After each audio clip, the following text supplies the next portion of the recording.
Hello, good afternoon, good morning. जो काय वेळ असेल त्यानुसार मी प्राध्यापक परबत सर आपलं पुन्हा ज्ञानगंगा एज्युकेशन मंचावर स्वागत करतो. सर्वांना माझा नमस्कार. आणि आज आपण करंट इलेक्ट्रिसिटीचे MCQज पुढं थर्ड पार्ट म्हणून करंट इलेक्ट्रिसिटीचे MCQज सोडवणार आहे. लगेचच चालू करू आपण.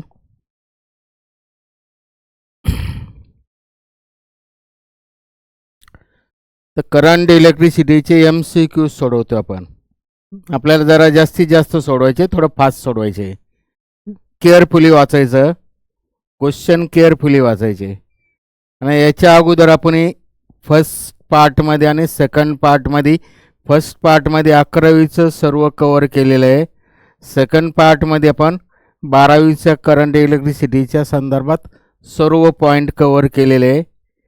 तर प्रॉब्लेम सोडवताना, MCQ सोडवताना आपल्याला थेअरी रिकॉर्ड करावं लागते, रिमेमराईज करावं लागते.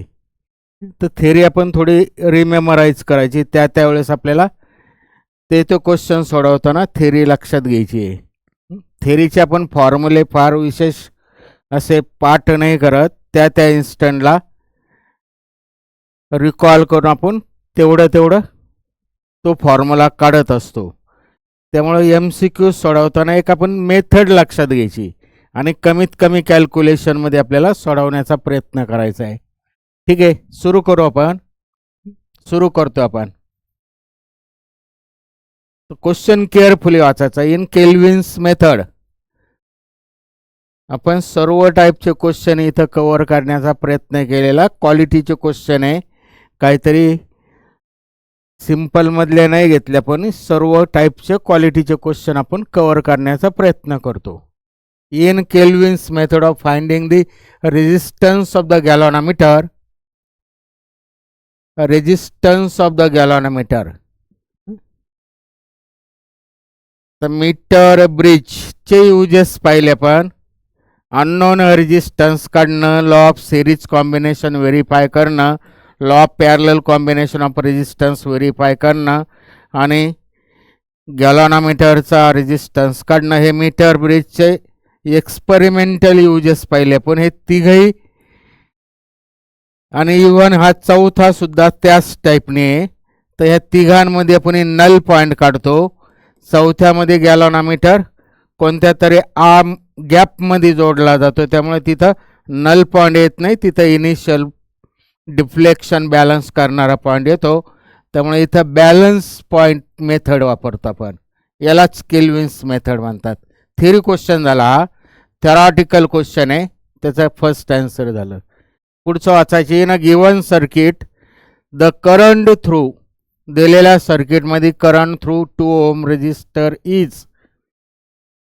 तर इलेक्ट्रिकल नेटवर्क दिलेलं आहे, रेजिस्टन्सेस आणि बॅटरी वेगवेगळे कॉम्बिनेशन, ते सिरीज कॉम्बिनेशन, पॅरलल कॉम्बिनेशन असे मिक्स कॉम्बिनेशन आहे. तर आपल्याला तर ते current through the 2 ohm resistor, ह्या रेजिस्टरमधनं जाणारा करंट काढायचा आपल्याला. 2 ओम रेजिस्टर. तर ठीक आहे, हे जे काय वेगवेगळं कॉम्बिनेशन आपल्याला याचं रिडक्शन करून सिरीज पॅरलल असं टाईपने ते कन्वर्ट करावं लागणार आहे. सिरीज पॅरललमध्ये ते आपल्याला त्या टाईपने त्याचं कॉम्बिनेशन येईल, अशा टाईपने ती अरेंजमेंट करावं लागेल आणि मग पुढं सोडावं लागेल. तर इथं काढतो मी एक तात्पुरतं, काढावंच लागेल आपल्याला. त्याचं कॉम्बिनेशन काढण्यासाठी, लक्षात घेण्यासाठी आपल्याला ते परत सर्किट डायग्राम काढतो मी. तर हा 1 ओम रेजिस्टर झाला, कळण्या इतकंच लिहितो मी. हा 1 ओम रेजिस्टर झाला. हा पुढचा इथं 2 ओम रेजिस्टर आहे. 2 ओम बॅटरीचं EMF म्हणजेच व्होल्टेज आहे 1.2 व्होल्ट. पुढचा हा जे टर्मिनल आहे इथं, याचं पुढं काहीच नाही, त्यामुळे तो याला 1 ओमला पॅरलल असल्यासारखा झाला. हा पुढचा जो रेजिस्टर आहे, just like it is parallel to हा पुढचा 1 ओम, अगोदरच्या 1 ओमला पॅरलल असल्यासारखा झाला. मग त्याच टाईपने आहे. त्याच्या पुढं नंतर इथं 1 ओहम रेजिस्टर आहे. हा 1 ओहम कळण्या इतकंच लिहितो आपण इथंच करायला पाहिजे, पण ते आपल्या लक्षात येणार नाही पटकन. आणि हा पुढचा जो आहे 1 ओहम, हा 1 आणि हा 1 ओहम. तर हे नीट बघायचा. हा म्हणजे ह्या रेजिस्टरचा, ह्या रेजिस्टरचा आणि ह्या रेजिस्टरच्या हे तिन्ही पॉईंट ॲक्च्युली एकाच ठिकाणी आलेले आहे. तिन्ही पॉईंट एकाच ठिकाणी आलेले आहे. आणि ते तिन्ही पॉईंट ह्या टाईपने आहे. थोडक्यात ह्या टाईपने इथून निघला, इथून डायरेक्ट पाहिजे तर असं जोडतो मी. ह्या टाईपने याच्यातनं 3 रेजिस्टर निघले. हा एक, हा एक आणि हा एक. तर हा वरचा 1 ओहम रेजिस्टर झाला, हा मधला 1 ओहम झाला आणि हे खालचा 1+1 म्हणजे ह्या टाईपने झाला. हा 1+1 ह्या टाईपने ते कॉम्बिनेशन झालं. सर्किट डायग्रॅम आपण इथं ह्या टाईपने ती येते. इथं सर्किट डायग्रॅम जे येतं रेजिस्टन्सेस ह्या टाईपने येतात. हे सर्व 1 ओहम 1 ओहम 1 ओहम आहे. त्यामुळे सिरीजमध्ये 2 होतील. बाकीचं आपल्याला थोडं आता लक्षात घ्यायचं, आता करंट इथं पॉझिटिव्ह कोण निगेटिव्हकडे असा करंट निघणार आहे. इथं हा पॉईंट जो आहे, हा पॉईंट, हे तिघही एका ठिकाणावरनं पुढं निघलेले आहे. हा पॉईंट जो आहे, हा पॉईंट, त्याला पाहिजे तर मी पॉईंट पी पॉईंट म्हणतो. हा रेजिस्टर आणि हा रेजिस्टर, ह्या पॉईंटला पॉईंट पी म्हणलं मी. तर इथनं करंट निघाला, ह्या डायरेक्शननी करंट निघाला, पॉझिटिव्ह टू पुढं निगेटिव्ह. इकडं करंट आला, इकडं करंट आला. तर थोडं नीट लक्षात घ्यायचं आहे. करंटला इथं जाताना, इकडं जाताना करंट इकडं चालला, इथपर्यंत आला. इकडं घुसणार का नाही ते आपल्याला बघावं लागेल. करंट ह्या पाथमधनं रेजिस्टन्स 1 आणि ह्या 1 ओहममधनं जाणार का नाही ते बघावं लागेल. तर त्याच्या अगोदर थोडं लक्षात घ्यायचं, हे पॅरललमध्ये आहे 1 ओहम आणि हे 1 ओहम. तर इथपर्यंत करंट आला, इथपर्यंत आला. पुढं 1 ओहमचे रेजिस्टन्स कमी आहे, त्यामुळे इथपर्यंत करंट आला. करंट इथं आला. इकडं पुढं जे कॉम्बिनेशन आहे तिकडं, इथं कुठं रेजिस्टन्सच नाही, त्यामुळे इथं अपोजिशन नाही. हा करंट डायरेक्ट इकडं येईल. पुढचं सर्किटमध्ये असून नसल्यासारखं झालं. इथं रेजिस्टन्समध्ये कुठंच नाही, त्यामुळे हा करंट ह्या डायरेक्शनने इकडे येणार आहे. करंटचं direction of the flow of the current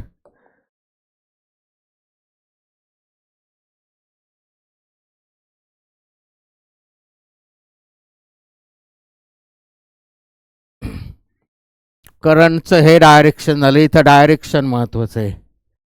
current ह्या डायरेक्शनने इथं आला, ह्या डायरेक्शन इकडं आला, ह्या डायरेक्शनने गेला, तिकडे जाणारच नाही. कारण इथं जे अपोजिशन होणार आहे, ह्या पाथने अपोजिशन मिनिमम होणार आहे.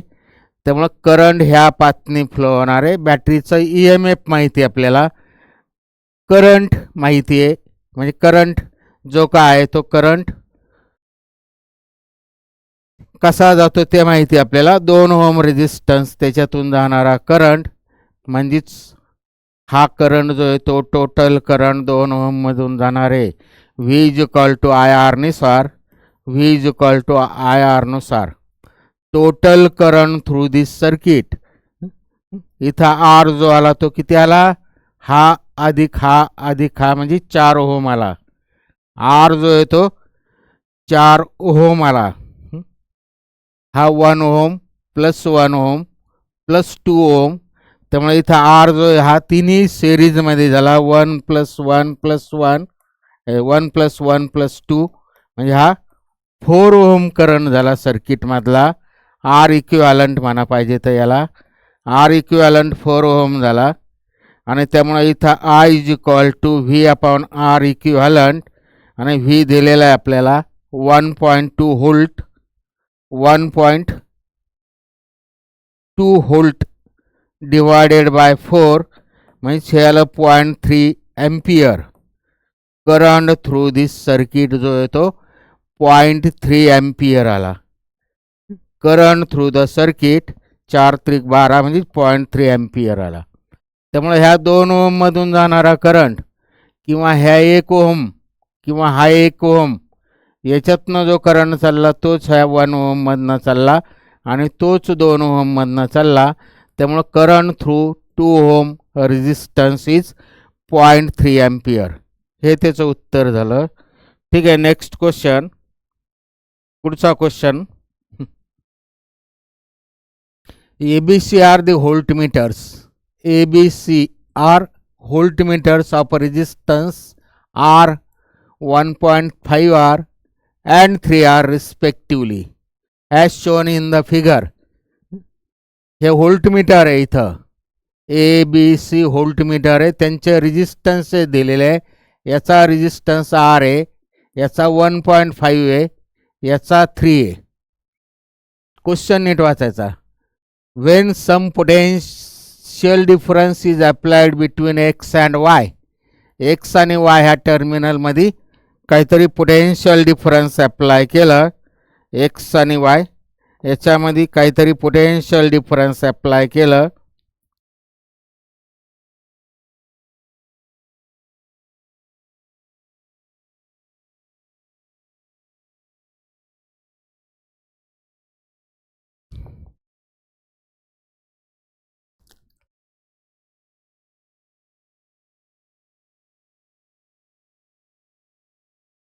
Some potential difference is applied between X and Y. The voltmeter readings are VA, VB and VC respectively. म्हणजे इथं याच्यात व्होल्टमीटर जोडले, इथं याच्या अक्रॉस किंवा याच्या अक्रॉस. तर याच्या अक्रॉसचं पोटेन्शियल VA म्हणलं, बीच्या अक्रॉस VB, व्हीच्या तिसऱ्याच्या अक्रॉस VC म्हणलं रिस्पेक्टिवली. देन खाली पर्याय दिलेले. ऑब्जेक्ट खाली काय जे पर्याय दिले ऑब्जेक्टिव्ह त्याच्याकडे बघायचं. थोडं लक्षात येत असेल तर थोडं त्याच्याकडे नजर फिरवायची. आता नीट ऐकायचं. हे दोघं जे आहे ते बी आणि सी जे आहे ते पॅरललमध्ये दिलेले आहे. त्यामुळे आता बी आणि सीचं पॅरलल कॉम्बिनेशन हा 1.5 आणि हा 3 ओहम. ॲक्च्युली 1.5 नाही, हा 1.5 नाही, नुसता 1.5 R आहे आणि हा 3R आहे. त्यामुळे हे दोघं पॅरललमध्ये झाले, हे दोघं पॅरललमध्ये झाले. आणि त्याला हा आधीचा R जो आहे तो सिरीजमध्ये आहे. त्यामुळे याचं RP कॉम्बिनेशन जे येईल R1 R2 upon R1 plus R2, R1 R2 upon R1 plus R2. त्यामुळे हे 1.5 R इंटू 3R म्हणजेच 1.5 इंटू 3R स्क्वेअर अपॉन दोघांची बेरीज 1.5 R plus 3R, 1.5 R plus 3R, R1 R2 upon R1 plus R2 parallel कॉम्बिनेशनचा formula. त्यामुळे हे आले 4.5 R square आणि हे 1.5 आणि 1.5 R आणि 3R म्हणजे हे 4.5 R आलं. R कॅन्सल झाला, हा आला फक्त R आला 44.5. हे पण कॅन्सल झाला. म्हणजे याचा इक्विव्हॅलंट रेजिस्टन्स हा पुढचा जो आला तो फक्त R आला. आधीचा R आहे आणि पुढचा जो आला तो पण R आला. आधीचा R आहे आणि पुढचा जो आला तो R आला. त्यामुळे potential drop across this first R आणि potential drop across second R resistance सारखा आहे. त्यामुळं त्याच्यातून जाणारा करंट सारखा राहील. त्यामुळे potential drop across each resistance जो आहे तो म्हणजेच हा R जो आहे तो आणि हा R जो आहे तो सारखा राहील. आणि हा R जो आहे तो दोघांचं पॅरलल कॉम्बिनेशन आहे. त्यामुळे याच्यातनं जाणारा करंट किंवा याच्या अक्रॉसचा पोटेन्शियल डिफरन्स, इथं पोटेन्शियल डिफरन्स अक्रॉस पाहिजे त्या पॉईंटला P म्हणतो मी. Potential difference across point PQ जे तेच पोटेन्शियल डिफरन्स अक्रॉस हा पॉईंट AP असणार आहे. म्हणजे PD across AP is equal to PD across PQ. इथं PD अक्रॉस AP शॉर्टमध्ये लिहितो. Potential difference across AP is equal to potential difference across PQ same असेल. म्हणजेच थोडक्यात this is the answer first उत्तर झालं. व्ही ए, व्ही बी आणि V C. V एच्या अक्रॉसचं पोटेन्शियल म्हणजे पहिल्याच्या अक्रॉसचं पोटेन्शियल आणि हे पुढं जे आलं त्यांच्या अक्रॉसचं potential difference, same potential drop होणार हे पॅरललमध्ये. त्यामुळे हे दोघांच्या अक्रॉसचं पोटेन्शियल किती येणार आहे, याच्या इतकंच येणार आहे, कारण हा रेजिस्टन्स तेवढाच झाला, हा रेजिस्टन्स तेवढाच झाला. त्यामुळे दिस इज द आन्सर. ठीक आहे, पुढचा क्वेश्चन वाचायचा. A metre bridge is set up as shown to determine the unknown resistance X using a standard 10 ohm resistor. हा 10 ohm resistor वापरला, स्टँडर्ड शब्द वापरला मुद्दाम. The galvanometer shows null point when tapping key is 52 centimetre mark. हे जे 52 centimetre mark झालं, हा इथं नल पॉइंट येतो. आपण जो लिहिला होता डी, तो नल पॉइंट जो आला तो 52 सेंटीमीटर वर आला. ह्या साईडने एकडनं इथपर्यंत ही लेंथ आली 52 centimetre. The end correction are 1 centimetre and 2 centimetre respectively from end A to B. तर हा 52 सेंटीमीटर आला ए डी, आणि परत बी डी अंतर किती येईल, टोटल डिस्टन्स जे असतं ते 1 मीटर म्हणजे 100 सेंटीमीटर. त्यामुळे 52 त्याच्यातनं गेले, हे राहिलं 48 सेंटीमीटर. आणि आता इथं एंड करेक्शन जे आहे ते ॲक्च्युली लेंथ ए बी जी आहे ती 1 मीटरचा, मीटर ब्रिजमध्ये 1 मीटर म्हणजे 100 सेंटीमीटर असते. पण ते इथं यांनी काय म्हणलं, एंड करेक्शनचा अर्थ आपल्याला त्या एंड करेक्शन आपण इतर टॉपिकमध्ये पण पाहिलं. एरर नाही म्हणलं किंवा बाकीचं दुसरे वेगळा शब्द नाही वापरला. एंड करेक्शन, आणि कोणतंही करेक्शन असेल तर ते त्याच्यात ॲड करायचं असतं. तर रेझोनन्स ट्यूबमध्ये पाहिलं पण एंड करेक्शन. अँटीनोड कुठं फॉर्म होतो, थोडा वर फॉर्म होतो, त्याच टाईपने इथं एंड करेक्शन म्हणजे थोडक्यात इथं 1 सेंटीमीटर याच्यामध्ये ॲड करावं लागेल आणि पुढच्या डिस्टन्समध्ये 2 सेंटीमीटर ॲड करावं लागेल. त्यामुळे हे 50 सेंटीमीटर झालं आणि हे 53 सेंटीमीटर झालं. म्हणजे total length of the metre bridge wire जी आहे ती ॲक्च्युली 103 सेंटीमीटर आली. जे काय असेल ते 1 मीटर असतं, पण इथं 103 झाली. बाकीचं आपल्याला त्याचा फार फरक नाही, म्हणजे म्हणण्यापेक्षा लेंथ किती असली तर अडचण नाही, ती 100 सेंटीमीटरच पाहिजे असं काय नाही.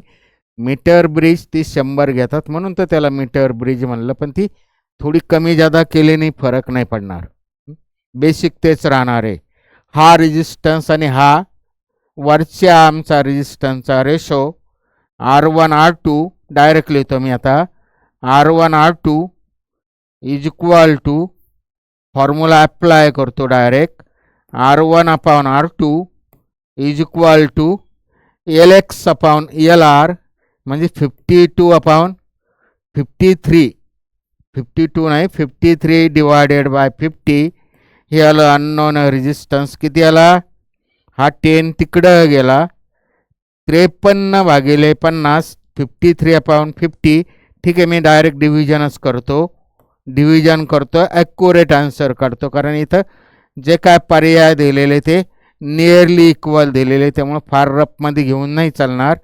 हे कॅन्सल झालं, राहिलं खाली 53/5 म्हणजे 10.5 10 50 3.10.3 म्हणजे 536 एवढा हो मला. अननोन रेजिस्टन्स जो आला तो 10.6 ओम. This is the answer. हे त्याचं उत्तर झालं. क्वेश्चन केअरफुली वाचायचा, मार्किंग केलं मी मुद्दाम. शॉर्टमध्ये आपण कॅल्क्युलेशन करण्याची प्रॅक्टिस करतो.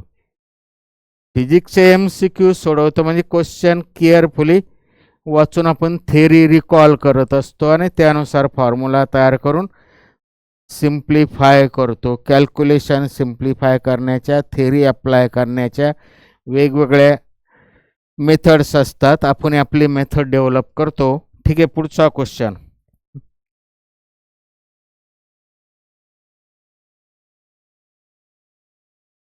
The range of voltmeter can be increased by voltmeter, conversion of galvanometer into voltmeter. Theory question झाला हा, थेरी क्वेश्चन झाला. Conversion of galvanometer into voltmeter. गॅलॉनोमीटरचं व्होल्टमीटरमध्ये कन्वर्जन करायचं असेल तर ह्या सिरीजमध्ये हा रेजिस्टन्स वापरावा लागतो. आपण तो एक्सने दाखवला होता. एक्सने दाखवा, आरने दाखवा. इथं आपण एक्सने दाखवला होता. तो हाय रेजिस्टन्स असतो. ह्या रेजिस्टन्सची जशी व्हॅल्यू वाढेल तसं गॅलॉनोमीटरची रेंज वाढणार आहे. त्यामुळं range of voltmeter can be increased by, total याची व्हॅल्यू वाढली तर याचा इक्विव्हॅलंट रेजिस्टन्स जो आहे गॅलॉनोमीटरचा पाहिजे तर जी लिहितो. जी म्हणजेच equivalent resistance of the, actually हे टोटल जे काय झालं ते व्होल्टमीटर झालं. त्यामुळं equivalent resistance of the voltmeter तो जो येईल तो जी प्लस एक्स सिरीजमध्ये. आणि एक्सची व्हॅल्यू जेवढी वाढेल तेवढा रेजिस्टन्स वाढेल. आणि रेजिस्टन्स वाढलं का पोटेन्शियल डिफरन्स वाढतं. म्हणजे लेंथ वाढली तर एक्सची व्हॅल्यू वाढली का, एक्सची व्हॅल्यू वाढली म्हणजेच ॲक्च्युली रेजिस्टन्स वाढला. आणि रेजिस्टन्स वाढला म्हणजेच ॲक्च्युली पोटेन्शियल डिफरन्स वाढलं. पोटेन्शियल डिफरन्स वाढलं म्हणजे त्याची रेंज वाढली. हे झालं इन्क्रीजिंग सिरीज रेजिस्टन्स. हे त्याचं थेरी क्वेश्चन झाला. ठीक आहे, पुढचा question. In a galvanometer, if a galvanometer shunted by 1/nth of its value, then what fraction of current passes through the galvanometer? Fraction of current passes through the galvanometer. Centered by म्हणजेच काय झालं, गॅलॉनोमीटर is, थोडं मी theory मुद्दाम बोलतो. आपण question सोडवताना फिजिक्सचे MCQs numerical सोडवताना आपल्याला तो क्वेश्चन सोडवणं आपल्याला ते एम आहेच आपलं. परंतु आपल्याला त्या क्वेश्चनचं उत्तर काढल्यानंतर त्या टाईपचे असे वेगवेगळे न्यूमेरिकल्स तयार करता आले पाहिजे. त्याच्यावरनं एक क्वेश्चन सोडवला का त्याच्यावरनं आपल्याला एक 5-7 न्यूमेरिकल्स त्याच टाईपचे वेगवेगळ्या प्रकारचे क्वेश्चन क्रिएट करता आले पाहिजे, ते बघायचं असतं. त्यामुळे आपण 5-50 क्वेश्चन सोडवले तर त्या टाईपने आपले कितीतरी क्रिएट करता आले पाहिजे. प्रत्येक क्वेश्चनमध्ये आपल्याला 2, 3, 4, 5, 10 किती क्वेश्चन क्रिएट करता येतात. तो क्वेश्चन कोणत्या लेवलचा आहे त्यानुसार आपल्याला अनेक क्वेश्चन क्रिएट करता आले पाहिजे. त्यामुळे क्वेश्चनचं उत्तर काढलं का आपल्याला वेगवेगळ्या प्रकारे तो क्वेश्चन अजून वेगवेगळ्या टाईपनी कन्वर्ट करून आपल्याला वेगवेगळे क्वेश्चन तयार करून उत्तरं काढता आले पाहिजे. हे पण बघायचं आपण. गॅलॉनोमीटर इज सेंटेड बाय, म्हणजे गॅलॉनोमीटर काय केलेलं आहे, गॅलॉनोमीटरचं कन्वर्जन सेंटेड बाय म्हणजेच छोटा स्मॉल सेंट रेजिस्टन्स पॅरललमध्ये लावला म्हणजेच ॲमीटरमध्ये कन्वर्जन झालं. ॲमीटरमध्ये तर ॲमीटरमध्ये कन्वर्जन झालं. त्यामुळे याच्यातनं जाणारा करंट हे parallel combination theory, parallel combination आणि सिरीज कॉम्बिनेशनची बेसिक थेरी जर आपण लक्षात घेतलेली असेल तर आपल्याला इथं याच्यावरनं सर्व फॉर्म्युले तयार करता येतात. तर हे दोघंही इथं दोघं एकाच पॉईंटपाशी ए आणि बी मध्ये दोन्ही म्हणजे पॅरललमध्ये असल्यामुळं गॅलॉनोमीटरच्या अक्रॉसचं पोटेन्शियल आणि सेंट रेजिस्टन्सच्या अक्रॉसचं potential, potential across shunt resistance is equal to potential across galvanometer. हे बेसिक झालं इथं याच्यावरनं, इलेक्ट्रॉनिकचं बेसिक. इथं त्या बेसिकनुसार पॅरललनुसार आणि याच्या अक्रॉसचं पोटेन्शियल किती आलं, त्याच्यातनं जाणारा करंट, याच्यातनं जाणाऱ्या करंटला मी IS म्हणलं इंटू त्याचा रेजिस्टन्स बरोबर याच्या अक्रॉसचं पोटेन्शियल, त्याच्यातनं जाणारा करंट इंटू त्याचा रेजिस्टन्स. आपल्याला इथं what fraction of the current passes through the galvanometer, fraction of the current passes through the galvanometer, गॅलॉनोमीटरमधनं किती करंट जाईल हे का फ्रॅक्शन नीट थोडं बेसिक ऐकायचं. टोटल करंट पैकी गॅलॉनोमीटर मधनं किती करंट जाईल हे काढायचं इथं. Fraction of the current through the galvanometer, fraction of the current passing, total जो करंट आहे त्याच्यापैकी किती गॅलॉनोमीटर मधनं जाईल. Fraction of total current passes through the galvanometer म्हणजे आय जी अपॉन आय काढायचं आहे. आपल्याला आय एस अपॉन आय पण काढता येईल. पुढं क्वेश्चन असतील ह्या टाईपनी. आय एस अपॉन आय काढता येईल. तर आय एस अपॉन आय म्हणजे काय होईल, fraction of the current through the shunt resistance. Galvanometer मधनं काही करंट जातो, आलेला करंट डिवाइड होतो इथं, गॅलॉनोमीटर मधनं काय जातो आणि सेंट रेजिस्टन्स मधनं काय जातो. तर जो आला करंट इथं पॉईंट एला तर त्याच्यापैकी किती करंट, किती भाग, मग ते पर्सेंटेजमध्ये असू नाही तर पार्टमध्ये असू, किती करंट गॅलॉनोमीटरमधनं जातो आणि किती करंट सेंटमधनं जातो. म्हणजे fraction of current through the galvanometer किंवा fraction of the current through the shunt हे दोन्ही काढता येतात आपल्याला. तर इथं आपल्याला हे विचारलं पहिलं मुद्दा, मी फॉर्म्युला तयार करतो आता तो. तर गॅलॉनोमीटरमधनं जाणारा करंट काढायचा, त्यामुळे आपल्याला आय एसचं कन्व्हर्जन एसमध्ये करता येईल. हा आय एस म्हणजेच I minus I G, I minus I G. I एसचं कन्व्हर्जन मी एसमध्ये केलं, त्यामुळं एस बरोबर I G upon I minus I G. Formula तयार करतो मी सेकंदात येतो, आपल्याला कळण्यासाठी करतो थोडं हळूहळू. इन टू जी, आय जी मी वरती आणि खाली कॉमन काढला, आय जी कॉमन काढला. आय जी जर कॉमन काढला तर काय होईल, आय जी कॅन्सल होईल, आय जी कॅन्सल होईल. आपल्याला ह्या आय जीची किंमत आय एस, ठीक आहे, आय जी मायनस आय एसची किंमत ठेवलं मी आय मायनस आय जी. त्यामुळं आय जी इथं कॉमन काढला, इथं आय आहे त्यामुळं हाला I upon I G minus 1 into पुढचा जी तसाच आय जी कॅन्सल झाला. टोटल एस जो आला, कॅल्क्युलेशन फॉर्म्युला काढतो मी, एस जो आला तो इकडं आय मायनस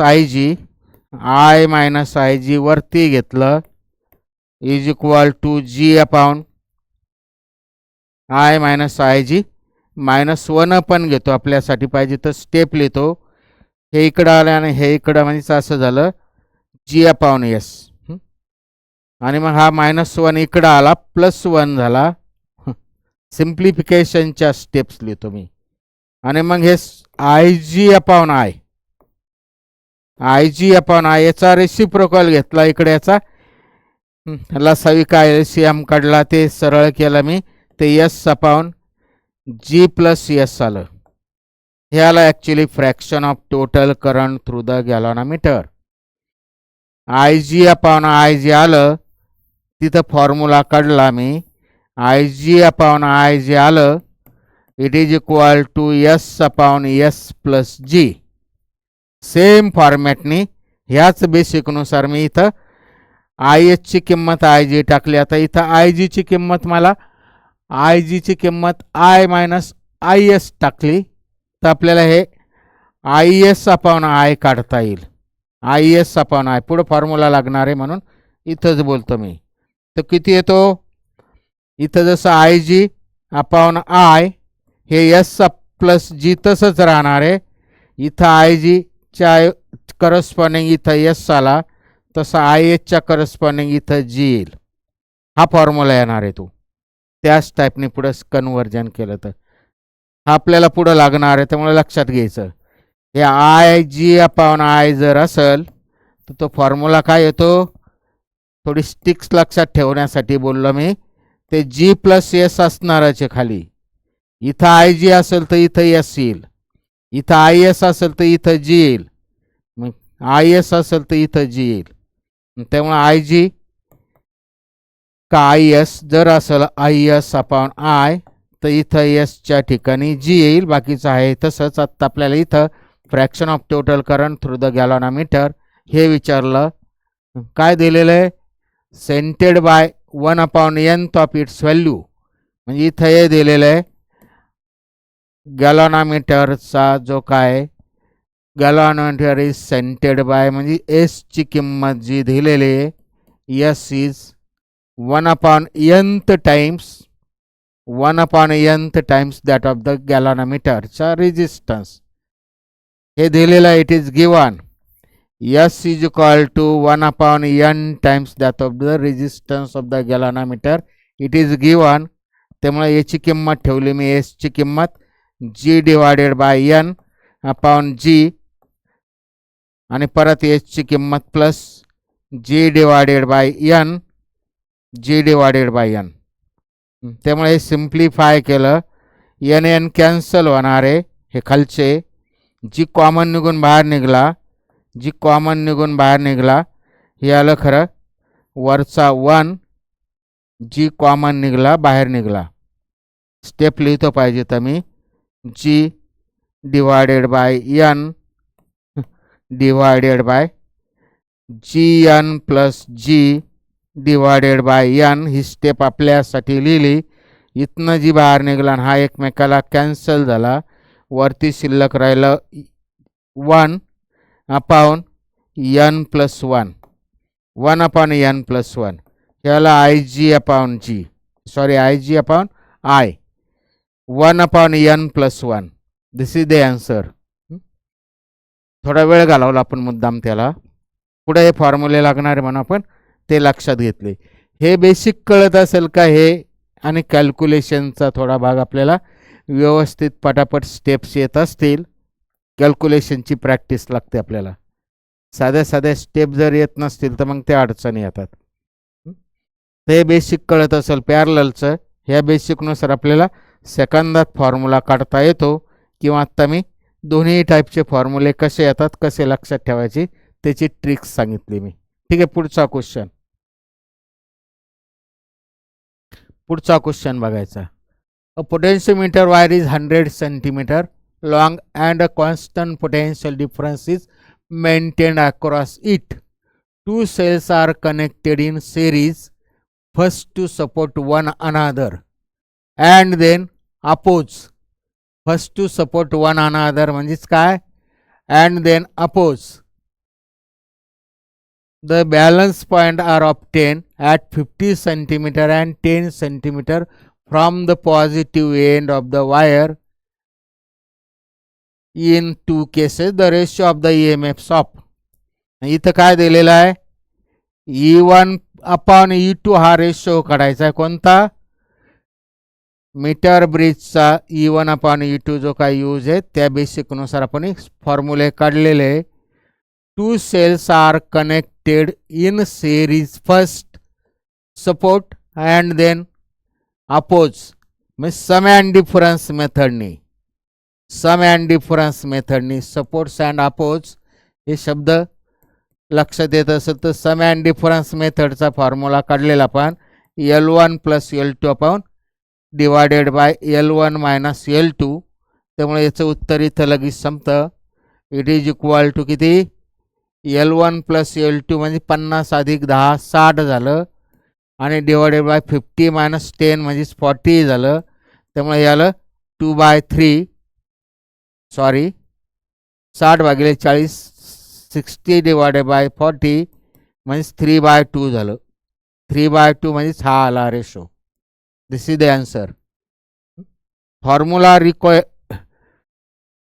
रिकॉल केल्यानंतर आपल्याला हे तोंडी सुटतात. हे तोंडी झालं. तर हे जर क्वेश्चन नीट केअरफुली वाचला तर L1 प्लस L2 जे काय आलं, L1 plus L2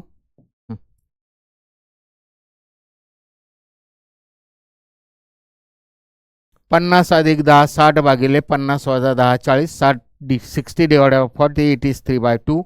it is 3/2. Answer is B. Not answer जे येते it is B. B J काय आलं ते आन्सर आलं.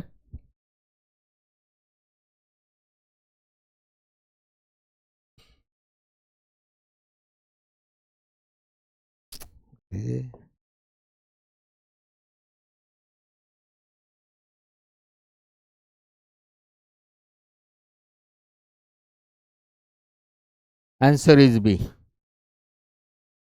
3:2.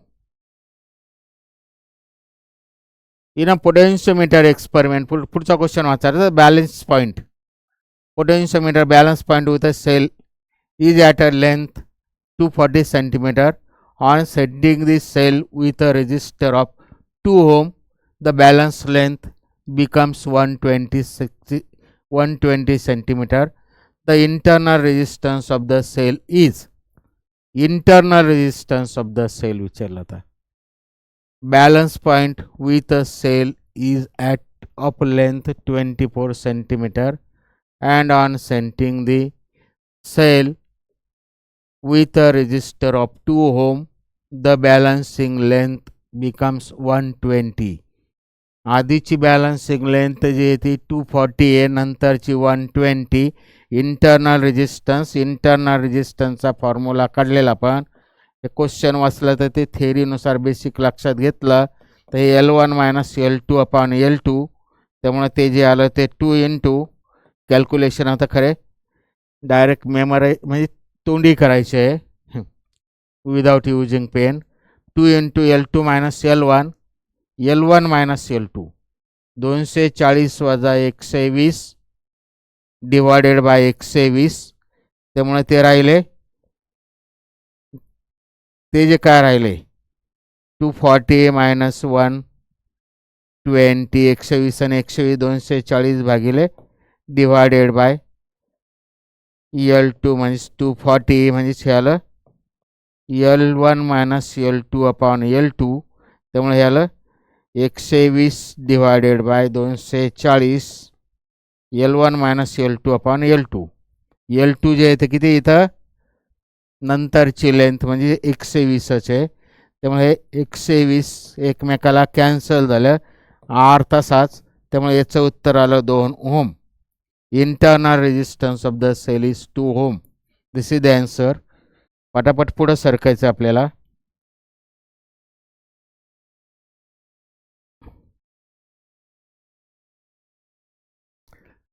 In an ammeter, 0.2% of the main current passes through the galvanometer.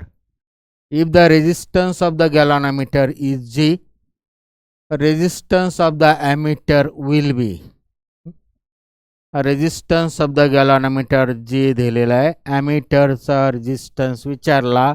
इथं गॅल्व्हनोमीटरचं कन्व्हर्जन ॲमीटरमध्ये केलं, ॲमीटरचा रेजिस्टन्स विचारला.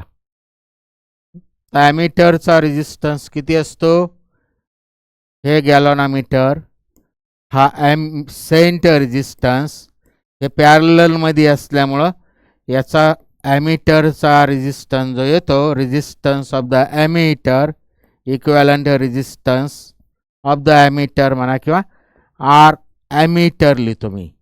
म्हणजे ॲमीटरमध्ये हे जे कन्व्हर्जन झालं आहे पॅरललमध्ये असल्यामुळं R1 R2 upon R1 + R2, R1 + R2 parallel combination च्या बेसिकनुसार. आणि हेच पुढे जाऊन सिम्प्लिफाय करून तो जो येतो तो R/N येतो, R/N. इथं रेजिस्टन्स काय पाहिजे ॲमीटरचा, ॲक्च्युली कमी पाहिजे. ॲमीटरचा रेजिस्टन्स जेवढा कमी असेल बेसिकनुसार तेवढा त्याच्यातनं करंट जास्त फ्लो होईल, आणि त्यामुळे हे पुढे सिम्प्लिफाय करून R/N येतं. R/N R ॲक्च्युली R नाही, जो काय गॅल्व्हनोमीटर आहे त्याचा रेजिस्टन्स डिवायडेड बाय N. गॅल्व्हनोमीटरचा रेजिस्टन्सला आपण G म्हणलं, त्यामुळे G/N येतो, G डिवायडेड बाय N. तर इथं N किती झाला, an ammeter 0.2% of its main current, 0.2% of its main current passes through the galvanometer. म्हणजे इथं जे काय दिलेलं आहे main current through the galvanometer मधनं जाणारा करंट किती आला, 0.2% that of the main current, म्हणजे 0.2 डिवायडेड बाय 100 म्हणजे 2 डिवायडेड बाय 1000. आय जी जो येतो I G is equal to 2.2 divided by 100 ते पॉईंट काढला मी म्हणजे हे झालं. त्यामुळं आय जी अपॉन आय मगाशी काढलेला होता मी तेच बेसिक फॉर्म्युला वापरतो. इथं आय जी अपॉन आय लिहिता येईल आपल्याला. आय जी अपॉन आय किती आलं 1/5 2/100 म्हणजेच 1/500 आय जी अपॉन आय. तर आय जी अपॉन आयची किंमत ही दिलेली आय जी अपॉन आय 1/500 आणि आय जी अपॉन आय मगाशी पाहिलं आपण आय जी अपॉन आय काय येतं fraction of the current through the galvanometer हे एस प्लस जी इथं जी असेल तर इथं एस मगाशी मी बोललो आणि आय जी अपॉन आय हे 1/500 ही व्हॅल्यू इथं टाकली. हे सरळ केलं एससाठी सरळ केलं हे एससाठी सिम्प्लिफाय केलं. It is equal to this S upon S plus G. हे इकडं आलं हे इकडं गेलं S plus G is equal to किती आलं S 500 S plus G is equal to 500 S. हा एस तिकडं गेला 500मधनं एक गेला म्हणजे 499 S is equal to G. त्यामुळे आपल्याला एसची व्हॅल्यू आली जी अपॉन 499 एसची व्हॅल्यू आली जी अपॉन 499 म्हणजे हे झालं त्याचं ॲन्सर. फर्स्ट ए झालं त्याचं ॲन्सर. साधं सिम्प्लिफिकेशन आहे. हे बेसिक फॉर्म्युले पण मगाशी मी त्यासाठी काढले होते. हे 2-3 फॉर्म्युले लक्षात घेतले त्याचं बेसिक लक्षात घेतलं का आपल्याला ते कळतं. गॅलॉनोमीटरचा याचा काय ॲमीटरचा रेजिस्टन्स एवढा येतो आणि व्होल्टमीटरचा काय येतो ते पुढं क्वेश्चन आला तर आपण ते पण त्यावेळेस बघू. आत्ता बघण्यात उपयोग नाही. व्होल्टमीटरचा नेट इक्विव्हॅलंट रेजिस्टन्स हे पॅरललमध्ये असल्यामुळं पॅरललच्या बेसिकनुसार हा आला आणि हे पुढं सिम्प्लिफाय होऊन जी डिवायडेड बाय एन येतो नेट रेजिस्टन्स ऑफ द हे जे काय कन्वर्ट झालं ॲमीटरमध्ये त्याचा रेजिस्टन्स. ठीक आहे. पुढचा current in the arm C D of the circuit. Circuit diagram दिलेले करंटचं डायरेक्शन दिलेलं I1 इकडं I2 गेला इकडं I3 गेला त्यामुळे इथं जो आला हा इकडचा I1 इथं येईल इकडचा I2 इथं येईल I1 इकडं आला आणि इकडचा I2 नाही. ह्या डायग्राममध्ये नीट पाहिलं तर इकडचा I3 आहे इथं I3 आहे. हा I3 इकडनं आलेला I3 आणि इकडनं आलेला I2 I1 हा I2 इथं आला I2 इथं आला इथं I2 आला इकडनं I3 इथं आला दोघं इथं आले I1 इकडे त्याचा काही संबंध नाही इथं डिवाइड झाला तो इकडं I2 गेला इकडं I3 गेला त्यामुळे इथं या दोन रस्त्याने तिथं एकत्र I1 प्लस हे I2 प्लस I3 आले ते I2 प्लस I3 पुढं जातील. त्यामुळे current through the C D arm C D म्हणजे this part of the segment जो काय सी डी त्याच्यातला करंट आला I2 प्लस I3. साधा basic theory क्रिचॉप्स first law क्रिचॉप्स current law वापरा किंवा साधं सिम्प्लिफिकेशन क्रिचॉप्स करंट लॉ म्हणजे काय नाही रस्ते जसे एकत्र होऊन पुढे निघतात त्या डायरेक्शनने तसं आहे वेगळं काय नाही. क्रिचॉप फर्स्ट लॉ म्हणजे साधं आहे आपण नेहमी वापरतो रस्त्याला कोणत्या रस्त्याने कोण आलं कोण गेलं एस टी आली स्टँडवर वेगवेगळ्या रस्त्याला गेल्या करंट कॉन्झर्वेशन होणार आहे इथं म्हणजे चार्ज कॉन्झर्वेशन होतं. ठीक आहे. पुढचं in the following network potential at point O potential at point O इथलं पोटेन्शियल काढायचं आहे potential at point O. Circuit diagram फिजिक्समध्ये फार केअरफुली वाचावं लागतं. इथलं पोटेन्शियल दिलेलं आहे 8 व्होल्ट ए पसलं बी पसलं पोटेन्शियल दिलेलं आहे 4 व्होल्ट सी पसलं पोटेन्शियल दिलेलं आहे 2 व्होल्ट. इथं करंटचं डायरेक्शन कुठंच नाही दिलेलं करंटचं डायरेक्शन नाही दिलेलं. इथं 8 व्होल्ट आहे इकडं 4 व्होल्ट आहे, इकडं 2 व्होल्ट आहे. इथलं हायर पोटेन्शियल आहे, इथं त्याच्या कम्पॅरेटिव्ह कमी आहे, इथं त्याच्या कम्पॅरेटिव्ह कमी आहे. ठीक आहे. इकडचा करंट समजा मी इकडं जातो असं दाखवतो, इकडचा करंट इकडं येतो असं दाखवतो, हा करंट इथं येतो. तर potential at point O, potential at point O काय येणार आहे? पोटेन्शियल ॲट पॉईंट ओ, आलेला करंट आणि गेलेला करंट ह्या बेसिकनुसार किंवा इथं येतो, ते सगळे एका डायरेक्शनने दाखवले. मी अपोजिट दाखवले असतं तर प्लस मायनस झालं असतं. हे जंक्शन ओ पाशी येणारा करंट मी मुद्दाम त्या डायरेक्शनने दाखवलं, सर्व पॉझिटिव्ह येतील.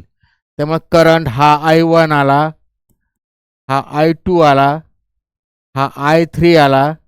त्यामुळे total current through the circuit at point O, junction O पाशी येणारा टोटल करंट जो आला तो I1 plus I2 plus I3 is equal to 0. I1 plus I2 plus I3 is equal to 0. O पसलं पोटेन्शियलला मी VO म्हणतो. ओ पसलं पोटेन्शियलला मी VO,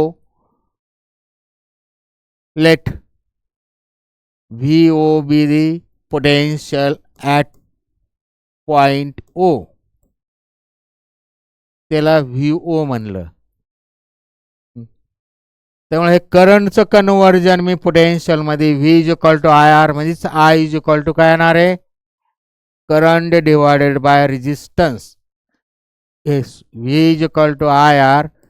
त्यामुळं I बरोबर V अपॉन R येणार आहे. त्यामुळे I1 जे येईल ते V upon R1. V upon R1 म्हणजेच ए ओच्या अक्रॉसचं पोटेन्शियल, पोटेन्शियल ड्रॉप ॲक्च्युअल ते पोटेन्शियल डिफरन्स आहे. त्यामुळे याच्या अक्रॉसचं potential 8 minus 0, actually 8 minus V0 higher potential, potential drop across the first resistance म्हणजे 2 ओम का ज्याच्यातनं करंट I1 चालला, डिवायडेड बाय त्याचा रेजिस्टन्स प्लस I2 म्हणजेच याच्यातलं पोटेन्शियल डिफरन्स हे 4 व्होल्ट आहे, इथं 0. त्यामुळं 4 मायनस V0 डिवायडेड बाय त्याचा रेजिस्टन्स 4 ओम प्लस पुढचं 2 मायनस V0 डिवायडेड बाय त्याचा रेजिस्टन्स 2 ओम. हे सिम्प्लिफाय करायचं, V0 म्हणजेच पॉईंट ओ पसलं पोटेन्शियल येईल. हे सिम्प्लिफाय केलं, पॉईंट ओ पसलं पोटेन्शियल येईल. ठीक आहे, मी इथं सिम्प्लिफाय करतो. याचा LCM आला 4, तो पुढे गेला 0 झाला, साध्या साध्या स्टेप. त्यामुळे हे 4 आल्यामुळं हे 8, इथं 8च आहे ना. ठीक आहे, 8 इंटू 2 म्हणजे 16 minus 2V0 minus 2V0 plus 4 minus V0 plus 4 minus 2V0 divided by actually 4 आलं total, it is equal to 0. हा 4 तिकडं गेला आणि सिम्प्लिफाय होऊन ते राहिलं फक्त आता ह्या टाईपने राहिलं.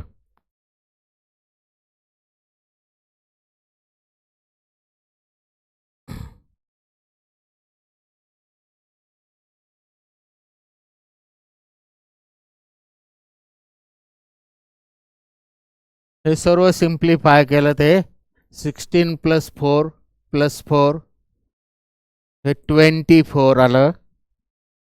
24 16 plus 4 plus 4 24 minus 2V0 minus 4V0 आणि ह्या मायनस V0 म्हणजेच minus 5V0 is equal to 0.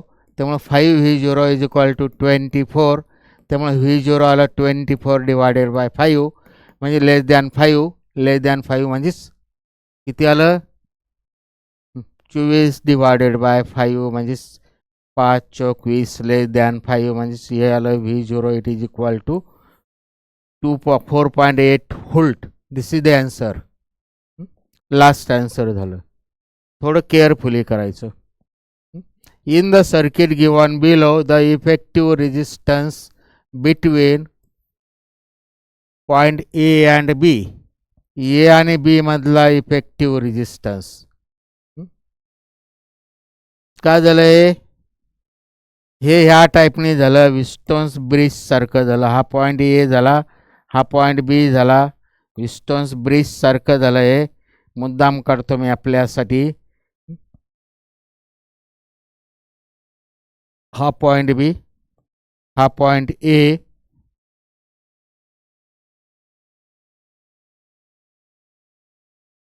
याच्या अक्रॉसचा रेजिस्टन्स जो येतो, यापासून 2 रेजिस्टन्स निघले. इकडं 12 ओहम, इकडं खाली गेला 48 ओहम, 48 ओहम. पुढं बी पासून 2 रेजिस्टन्स निघले. इकडं गेला 8 ओहम आणि इकडे गेला 32 ओहम, 32 ओहम. आणि मधला जो आहे हा सी आणि डी पॉईंट झाला. खरा हा सी आणि डी पॉईंट झाला. त्याच्या अक्रॉस जे आहे ते 20 ओहम झालं, 20 ओहम. आता नीट आपण जे काय बॅलन्स्ड कंडिशन पाहिली, हा ब्रिज बॅलन्स आहे का नाही ते लक्षात घेतलं तर वरच्या आमचा रेजिस्टन्सचा ratio R1 divided by R2 is equal to R3 divided by R4. आपण पाहिलं हे वेगवेगळं कॉम्बिनेशन ही किंवा उलटा केलं, reciprocal this divided by this is equal to 32 divided by 48. कसंही करा, याचा रेशो जो आला तो इथं जो येतो 4 दुने 8, 4 त्रिक 12 म्हणजे हा 3/2 रेशो आला आहे वरच्या आमचा रेजिस्टन्सचा ratio.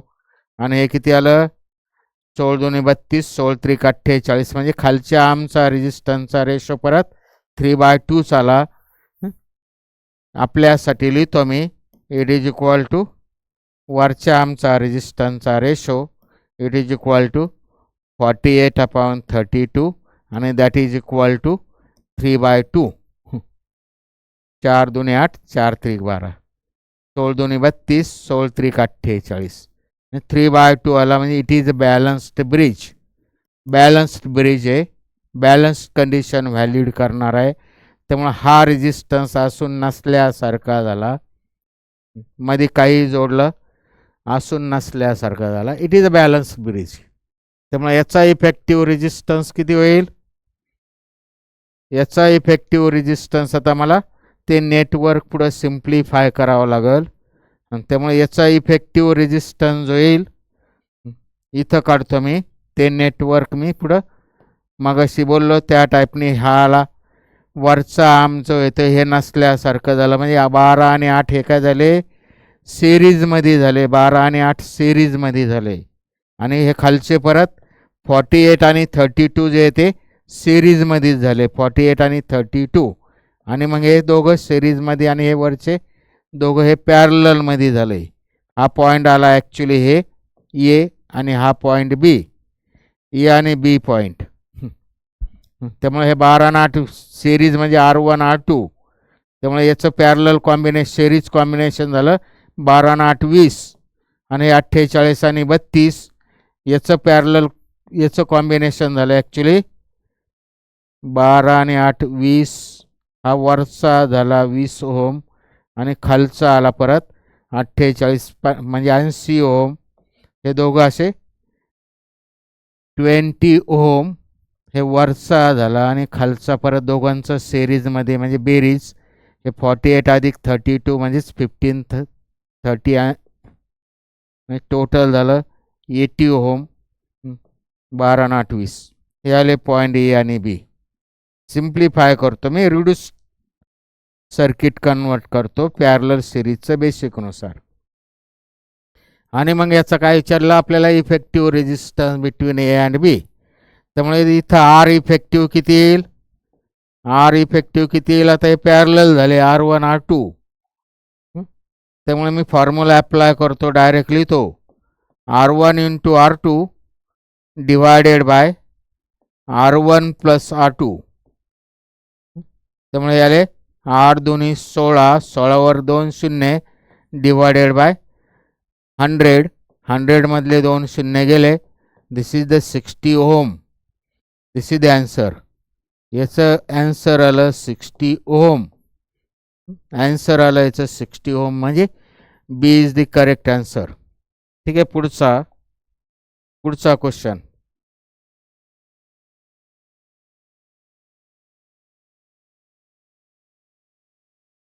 Determine the current through 5 ohm resistor in the circuit given below. Current through the 5 ohm resistor in the circuit given below. थोडं आता नीट लक्षात घ्यायचं आपण, फार बारीक केअरफुली. कोणते क्वेश्चन अनेक प्रकारे सुटत असतात. ही बॅटरी दिलेली 2 व्होल्ट, ही बॅटरी दिलेली 2 व्होल्ट, इथं 2 ओम 2 ओम, म्हणजे वरच्या बॅटरीच्या सिरीजमध्ये इथं जो रेजिस्टन्स 2 ओम आहे, इथं 2 ओम आहे.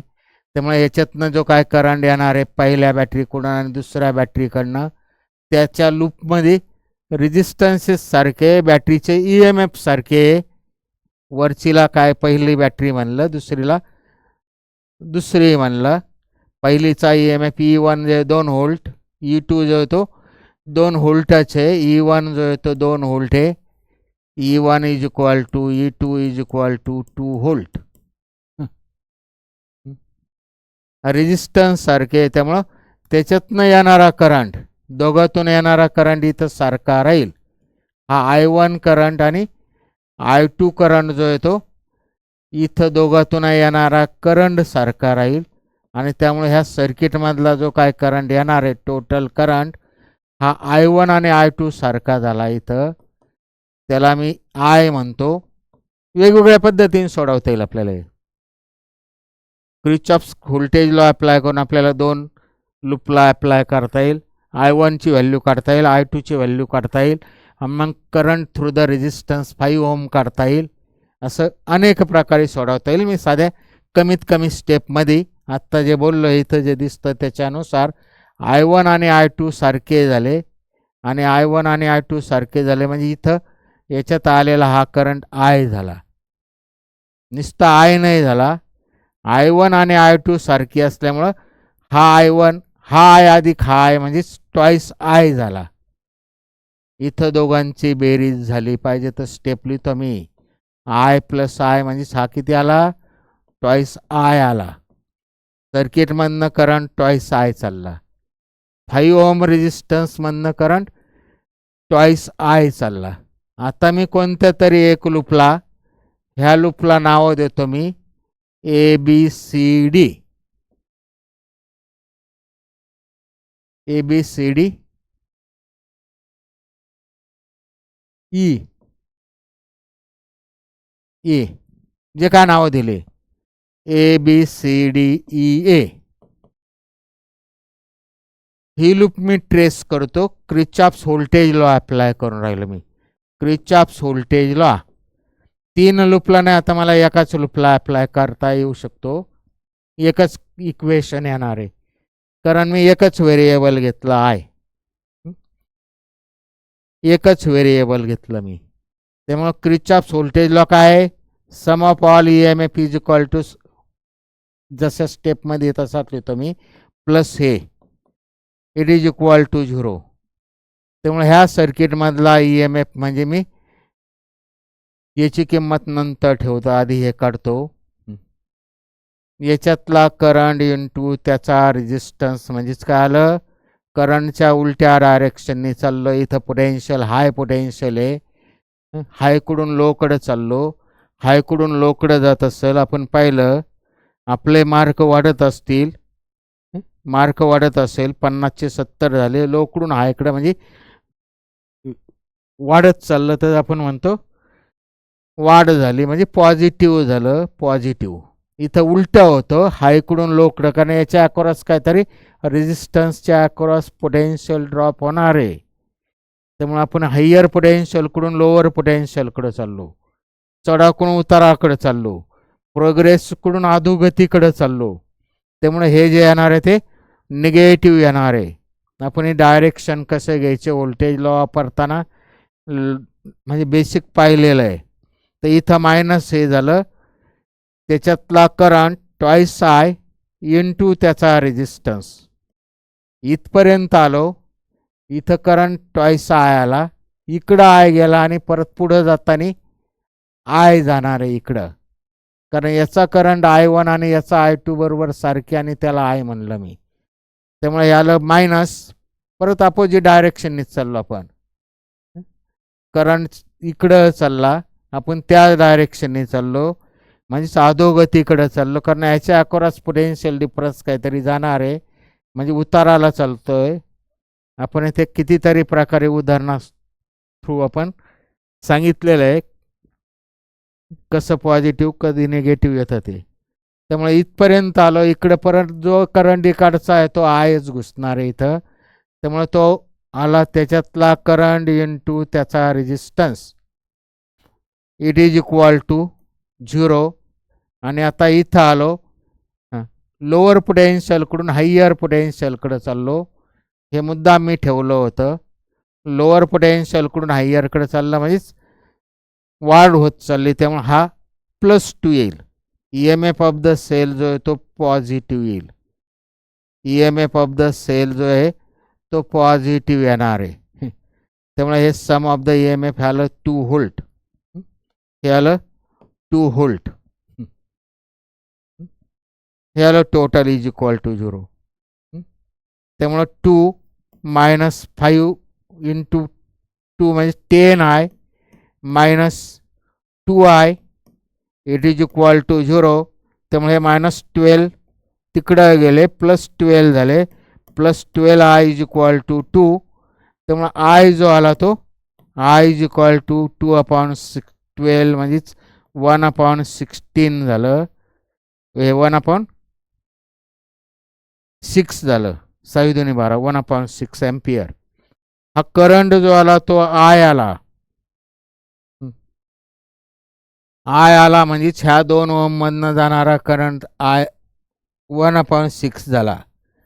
वरच्या 2 ओम रेजिस्टन्स मधनं जाणारा करंट विचारला असता तर तो 1/6 झाला, किंवा ह्या 2 ओम रेजिस्टन्स मधनं जाणारा करंट विचारला असता तर तो 1/6 झाला. आपल्याला 5 ओम मधनं जाणारा करंट विचारला आणि तो नुसता I नाही, तो किती आहे, ट्वाईस I आहे. त्यामुळे आयची व्हॅल्यू 1/6 झाली. त्यामुळे ट्वाईस I जो आला तो दोन्ही याला मल्टिप्लाय केलं तर तो 1/3 एम्पियर झाला. Current through 1/3 ampere. आपल्याला नुसतं I नाही विचारला, it is current through the 5 ohm resistance. नुसता I नाही, हे दोघंही म्हणजे ट्वाईस आहे. त्यामुळं हा आला करंट थ्रू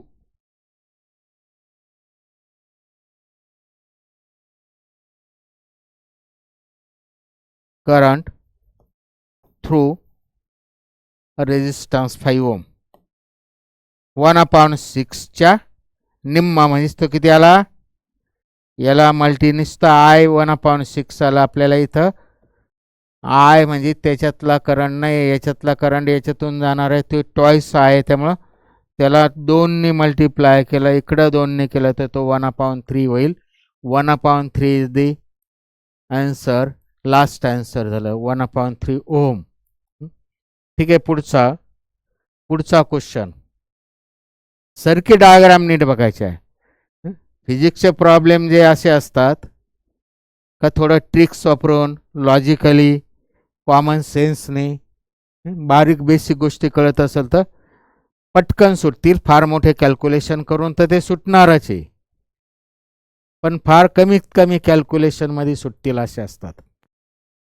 तर इथं थोडं नीट ऑब्झर्वेशन केलं याचं. 40 नंबर क्वेश्चन नीट केअरफुली वाचायचा. इथं 2 व्होल्ट बॅटरी EMF दिलेले, 2 व्होल्ट 2 व्होल्ट, वरच्या तिन्ही बाजूला 2 व्होल्ट दिलेले, सिरीजमध्ये दिलेले, असिस्ट पोझिशनमध्ये दिलेले. थोडक्यात खाली पण 3 दिलेले, 2 व्होल्ट 2 व्होल्ट 2 व्होल्टच्या 3 बॅटरीज किंवा 3 सेल्स दिलेले, ते पण असिस्ट पोझिशनमध्ये दिलेले. इथं 3 पॅरलल रेजिस्टन्स दिलेले 1 1 1 ओम. तर इथं हे निगेटिव्ह आहे, हे निगेटिव्ह आहे, त्यामुळे इथलं पोटेन्शियल आणि इथलं पोटेन्शियल 0 असेल, 0 असतील म्हणजे हे पॉईंट 2 पॉईंट जे पॉईंट ए आणि बी पाहिजे त्याला नावं देतो मी. पॉईंट ए आणि बी काय झाले, इक्विपोटेन्शियल पॉईंट झाले. 0 पोटेन्शियल, इथलं पोटेन्शियल 0 झालं, इथलं पोटेन्शियल 0 झालं. हे कळण्या इतकं लिहिलं बरं का मी. एक आपल्याला लक्षात येईल तेवढंच लिहिलं. इथलं पोटेन्शियल 0 झालं, इथलं पोटेन्शियल 0 झालं. तर इथलं पोटेन्शियल आणि इथलं पोटेन्शियल हे +2 आहे म्हणजे इथलं पोटेन्शियल 2 होईल, इथलं पोटेन्शियल 2 व्होल्ट होईल. परत हे दोघांचं पोटेन्शियल सारखं झालं, इक्विपोटेन्शियल पॉईंट झाले. परत आता इथलं पोटेन्शियल 2 व्होल्ट झालं, इथलं पोटेन्शियल 2 व्होल्ट झालं. हे परत इक्विपोटेन्शियल पॉईंट झाले. हे 2 व्होल्ट आहे त्यामुळे इथलं परत 2 पोटेन्शियल झालं, इथलं 2 झालं, इक्विपोटेन्शियल पॉईंट झाले. तर हे सगळे करस्पॉन्डिंग हे इक्विपोटेन्शियल पॉईंट झाले. पोटेन्शियल सगळ्या ठिकाणचं सारखं नाही. इथलं 0 आहे, इथलं 2 आहे, इथलं 2 आहे, इथलं 2 आहे. म्हणजेच पोटेन्शियल डिफरंट आहे, पण करस्पॉन्डिंग जे काय वरचे आणि खालचे पॉईंट जे दाखवले मी आत्ता रिस्पेक्टिवली ते इक्विपोटेन्शियल पॉईंट झाले. त्यामुळं इक्विपोटेन्शियल पॉईंट असल्यामुळे इथं ह्या आर्ममधनं खाली करंट जाणार नाही, वरती जाणार नाही, किंवा इथं कुठंच करंट कोणत्याच आर्ममधनं कोणत्या ब्रँचमधनं करंट फ्लो होणार नाही. त्यामुळे याच्यातनं current flowing through this circuit is 0. हे आन्सर झालं. All points are corresponding points are, all नाही खरे, जे काय दाखवलं मी तिथं corresponding points are at different and equipotential. Different potential आहे ते सगळे सारखे 0 किंवा सर्व 2 नाही झालं, इकडचे 0 आहे. Points are equipotential. आणि इक्विपोटेन्शियल जर असेल तर there is no flow of the current between the काय जो आर्म असेल किंवा बिटवीन दॅट सेगमेंट. त्यामुळे इथं current flowing through that segment is 0. In Wheatstone's bridge, the resistance in 4 arms 10, 10, 10, 20. To make the bridge balance, the resistance connected across 20 ohm. Basic अशा टाईपचे question सोडवले का लगेच पाहिलं का कळतं त्याचं उत्तर. व्हीटस्टोन्स ब्रिज आहे, आपल्याला कळण्यासाठी मी काढतो. व्हीटस्टोन्स ब्रिज आहे.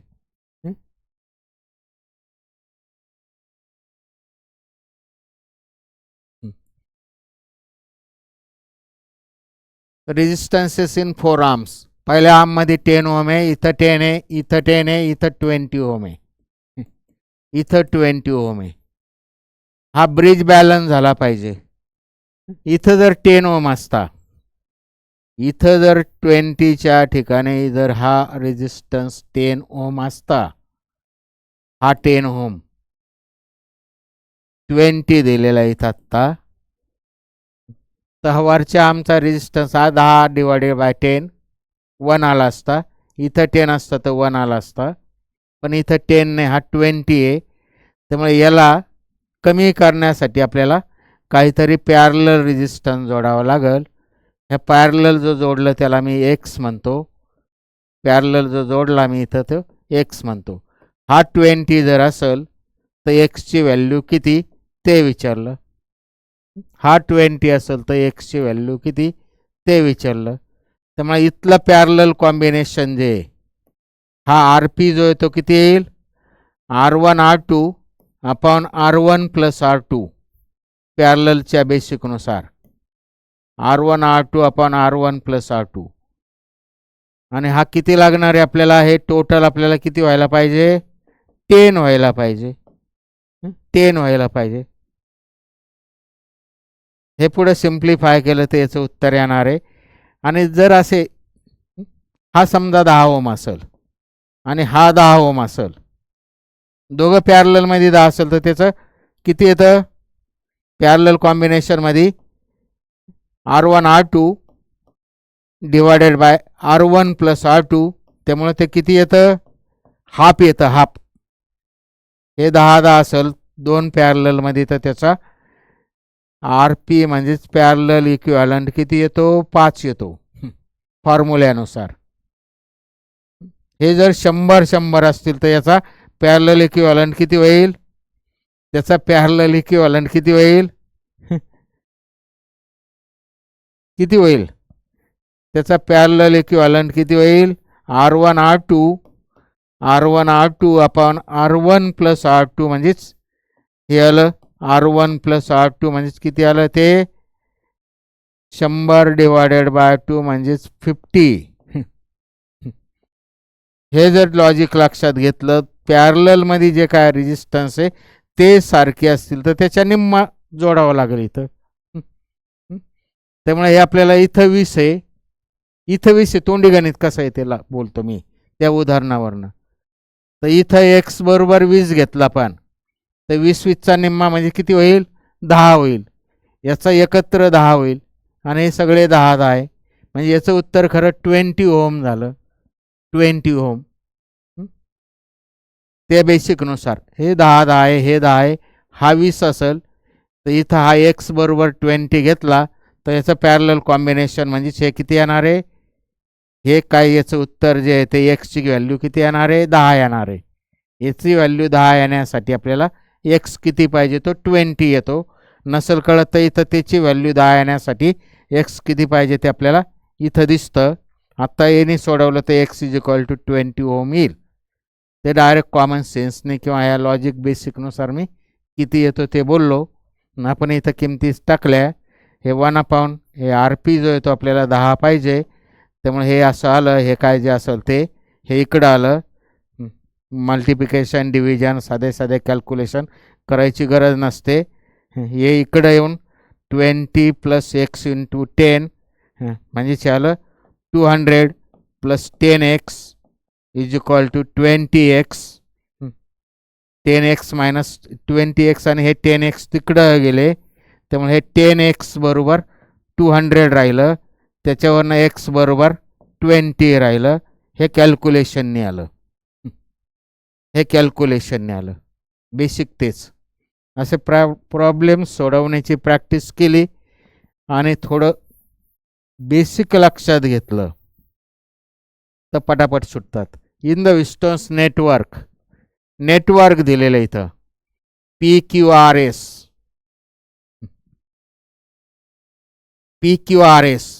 PQ नीट ऐकायचं. याला आपण R1 R2 R3 R4 जसं क्रम दिला होता तशी इथं क्रम नाही आहे. इथं क्रम थोडा उलटा आहे. पुस्तकातलं काय जे असेल ते PQS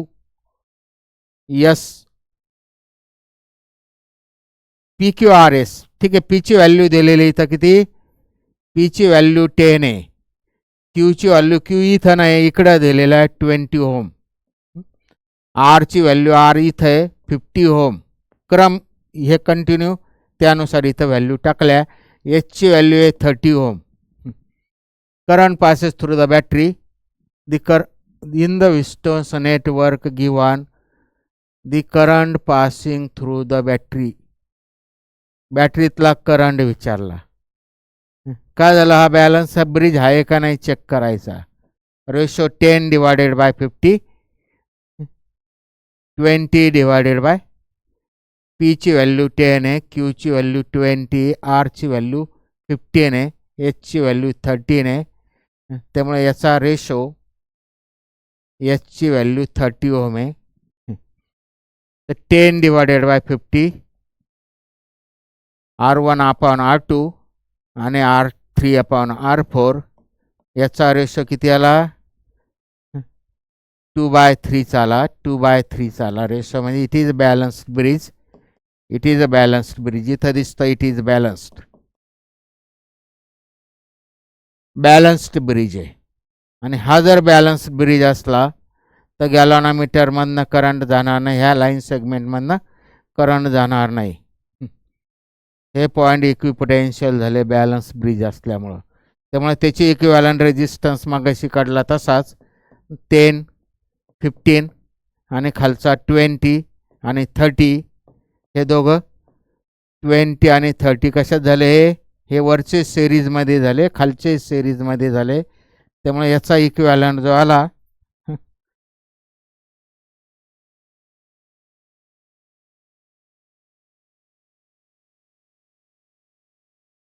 याचा इक्विव्हॅलंट जो आला तो किती येतो?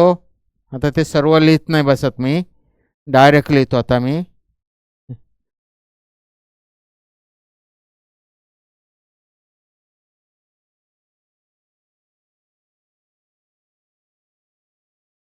याचा इक्विव्हॅलंट हा सिरीजमध्ये हा झाला. ठीक आहे, आपल्याला लिहावाच लागतं. 15 आणि 10 25 आणि हा खालचा झाला 50, हा 50 झाला. 25 आणि 50चा परत हे पॅरललमध्ये, त्यामुळे आर पी कॉम्बिनेशन जे आलं R1 R2 upon R1 plus R2 आपल्यासाठी लिहितो मी. त्यामुळे 25 5 125, 1250 डिवायडेड बाय 75, 1250 डिवायडेड बाय 75 आला पॅरलल कॉम्बिनेशनमधला रेजिस्टन्स आला तेवढा. आपल्याला ह्या सर्किटमधनं आता इथं जे काय आहे पुढं, म्हणजे हा जो आला आर पीची व्हॅल्यू एवढी आली 1250 डिवायडेड बाय 75. त्याला हे जे आहे ते सेल्स जोडलेला सेल जो आहे तो बेसिकनुसार हा आला सेल. त्यामुळे याच्यातला पोटेन्शियल डिफरन्स इथं दिलेलं आहे. बॅटरीचा EMF दिलेला 6 व्होल्ट. करंट नाही दिला, सर्किटमधला करंट असतात आपल्याला करंट पासिंग थ्रू द विचारलेलं आहे. त्यामुळे करंट किती होईल? सर्किटमधला current V is equal to IR नुसार याच्यावरनं I इज इक्वल टू किती? V अपॉन R, म्हणजे हा 6 डिवायडेड बाय 1250 आणि खालचं वरती आलं म्हणजे 75. 25 3 75, 25 चौक 100, 25 5 125 म्हणजे आलं 50. 75 आणि हे 1250, 1250 हे जे काय 25 3 75, 25 चौक 100, 125 5 125 म्हणजे आलं 550. 6 into 3 9 divided by 50, 9 divided by 50 आलं याचं उत्तर. 9 divided by 50 this is the current. त्यामुळे तो किती आला? 0.2 पेक्षा थोडा कमी, 0.2 पेक्षा थोडा कमी. थोडं नीट लक्षात घेतलं. 6 इंटू 3 6 3 18, हे 9 नाही झाले, हे 18 डिवायडेड बाय 50 म्हणजे 0.81 भागिले 50 म्हणजेच लेस दॅन 4. लेस दॅन 4 म्हणजे ते जे येतं उत्तर. This is the answer.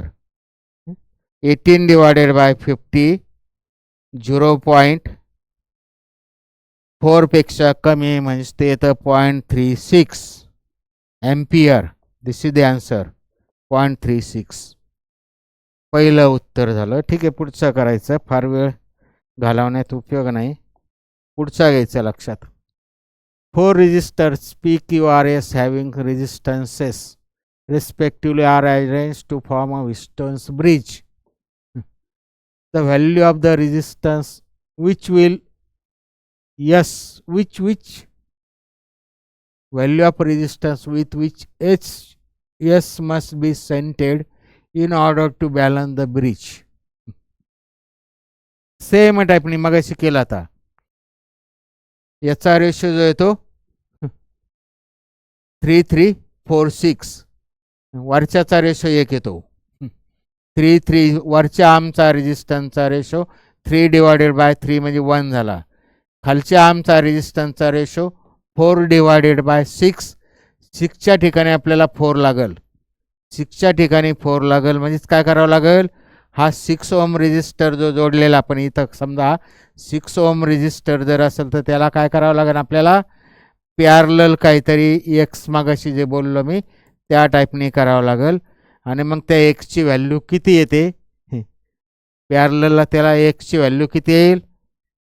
ठीक आहे, इथं आपल्याला हे सर्व सारखे नाही त्यामुळे एक्सची व्हॅल्यू ठीक आहे काढतो मी. R P is equal to किती, R1 upon R1 plus R2. आणि आर पी किती पाहिजे आपल्याला, आर पी किती पाहिजे, इथला जो आहे 4 त्याच्या इतका आहे तर 6 आहे, तो 4 जर असेल तर 1 येईल. हा टोटल जो आहे तो 4 ओम पाहिजे. 6x अपॉन 6 प्लस एक्स म्हणजे 6 चौक 24 अधिक 4x is equal to 6x. त्यामुळे हे 4x तिकडे गेले, 2x इज इक्वल टू 24 म्हणजे x is equal to 6. x is equal to 6. Calculation काय झालं, R1 R2 3346. बाकीचं दाखवत नाही बसलं मी. R1 R2 divided by R1 plus R2 it is equal to हा 4 आहे त्यामुळे हा 4 आला पाहिजे. 6 चौक 24 अधिक 4x बरोबर 6x. 4x तिकडं गेले, 6x मायनस 4x म्हणजे 2x राहिलं म्हणजे x is equal to 12 ohm. x is equal to 12 ohm हे त्याचं उत्तर आलं. x is equal to 12 ohm. Same पुढचं हे आपण केलेलं आहे मगाशी, हे तोंडी लगेच लक्षात येतं. एवढं कळत असेल तर कॅल्क्युलेशनने डायरेक्ट ही एक स्टेप येते, ही स्टेप. बाकीचं बेसिक हे चित्र डायग्रॅम ते फार काढण्याची आवश्यकता नाही, सर्किट डायग्रॅमची फार आवश्यकता नाही. हे जे आहे ते 3 ओम आहे, इथला रेजिस्टन्स 3 ओम आहे, हा 3 ओम आहे, याचा रेशो 1 येतो, याचा 4 आणि इथं जर 4 असते तर 1 आला असता, इथं 6 आहे त्यामुळे याचं पॅरलल कॉम्बिनेशनमध्ये 4 आणि फॉर्म्युला वापरून ते सिम्प्लिफाय केलं का जो अननोन एक्स आहे तो 12 आला. In the circuit shown in the figure the current flowing in 2 ohm resistance is. काय झालं आता इथं सेम टाईपने, आता सेम टाईपने हे 10 डिवायडेड बाय 2 याचा रेशो वरच्या आमचा रेजिस्टन्सचा रेशो किती येतो 10 डिवायडेड बाय 2 म्हणजे 5 आला आणि 25 डिवायडेड बाय 5 म्हणजे खालच्या आमचा रेजिस्टन्सचा रेशो इथं 5च येतो. 10 divided by 2 is equal to 25 divided by 5 and that is equal to 2. Sorry, that is equal to 5. त्यामुळे हे बॅलन्स्ड ब्रिज आहे, it is a balanced bridge. Balanced bridge आहे त्यामुळे हा जी असून नसल्यासारखा झाला. त्यामुळे वरचे आणि खालचे दोघं हे सिरीजमध्ये झाले, हे सिरीजमध्ये झाले. वरच्याचा सिरीज इक्विव्हॅलंट झाला 12 ओम, खालच्याचा सिरीज इक्विव्हॅलंट झाला 25 अधिक 5 म्हणजे 30 ओम. हे 12 ओम आणि हे 30 ओम सिरीज इक्विव्हॅलंट झाला. काय विचारलं आता, current flowing through the 2 ohm resistance म्हणजे याच्यातनं जाणारा करंट. हे इक्विपोटेन्शियल पॉईंट झाले, बॅलन्स ते इक्विपोटेन्शियल पॉईंट झाले. त्यामुळं इकडनं जाणारा current, current flowing through ABCD पॉईंटला नाव देतं पाहिजे तर मी, म्हणजे वरच्या AB, ठीक आहे, याला ए पॉईंट म्हणलं, याला मी बी म्हणतो, याला सी आणि डी. तर ABC मधनं जाणारा करंट, वरच्या मधनं जाणारा म्हणजे पोटेन्शियल, हे दोघं पॅरललमध्ये झाले. हे पॅरललमध्ये बॅलन्स पॉईंट आहे, हे इक्विपोटेन्शियल पॉईंट झालं. त्यामुळे इक्विपोटेन्शियल पॉईंट म्हणजे इथं जे पोटेन्शियल असेल तेच इथं आहे. त्यामुळे इथं जे येईल तेच परत इकडनं आणि इकडनं म्हणजे वरचा पोटेन्शियल, पोटेन्शियल वरच्या आमचा म्हणजेच ABC हे आमचं पोटेन्शियल आणि ABD ADC याचं पोटेन्शियल सारखं राहील. आणि पोटेन्शियल सारखं राहील म्हणजेच काय राहील, याच्यातनं जाणारा करंट इंटू दॅट रेजिस्टन्स, त्याच्यातनं करंट चालला 1.5 एम्पियर, याच्यातनं जाणारा 1.5 एम्पियर पैकी काही जाईल, इकडनं काही जाईल इकडनं जाणारा करंट काय आहे, इकडं समजा आय करंट गेला, आयची व्हॅल्यू आपल्याला काढायची आता. इकडं आय करंट गेला तर इकडं हे 1.4 आय आलं. याच्यातनं जो करंट गेला इकडं खाली गॅलॉनोमीटर नसल्यासारखं आहे, त्यामुळं तोच पुढं जाणार, तो तिथं येणार आणि खालच्या आर्ममधनं टोटल 1.5 आहे, टोटल करंट जो आहे तो 1.4 आहे. याच्यातनं वरच्या आर्ममधनं म्हणजे 10 ओममधनं आय गेला तर खालच्या याच्यातनं किती जाईल, 1.4 मायनस आय एवढा करंट जाईल आणि त्याचा रेजिस्टन्स किती टोटल याचा 30 ओम. याच्यावरनं आय येईल, आय म्हणजेच current flowing through 2 ohm resistance आणि 10 ओम सारखाच येणार आहे. आपल्याला विचारलं 2 ओम रेजिस्टन्स किती आला तर ते टोटल दिसतं 1.4.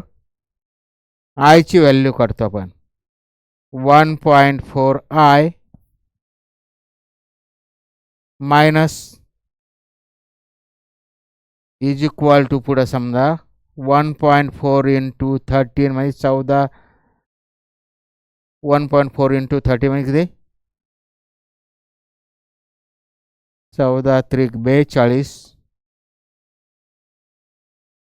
14 14 त्रिक 42.0 मायनस 30 आय, मायनस 30 आय इकडं आला, 30 आय इकडं झाला, प्लस झाला हे 30 आय प्लस 1.4 आय म्हणजेच किती 31.4 आय बरोबर 42, 31.4 आय बरोबर. कॅल्क्युलेशन थोडे नीट लक्षात घ्यायचे असतात. 14 3 42 चेक करतो मी, मायनस 30 आय 1.4 आय चेक करतो पुढं परत चुकायला नको. हा 1.4 इंटू 12, 1.4 इकडं किती गेला वरती, 1.4चा काही भाग गेला त्याला आय म्हणलं मी. हा 12 ओम मधनं गेला म्हणजे 12 I is equal to 12 I is equal to इकडनं गेलेला current 1.4 minus I into that resistance, हे 12 आय आणि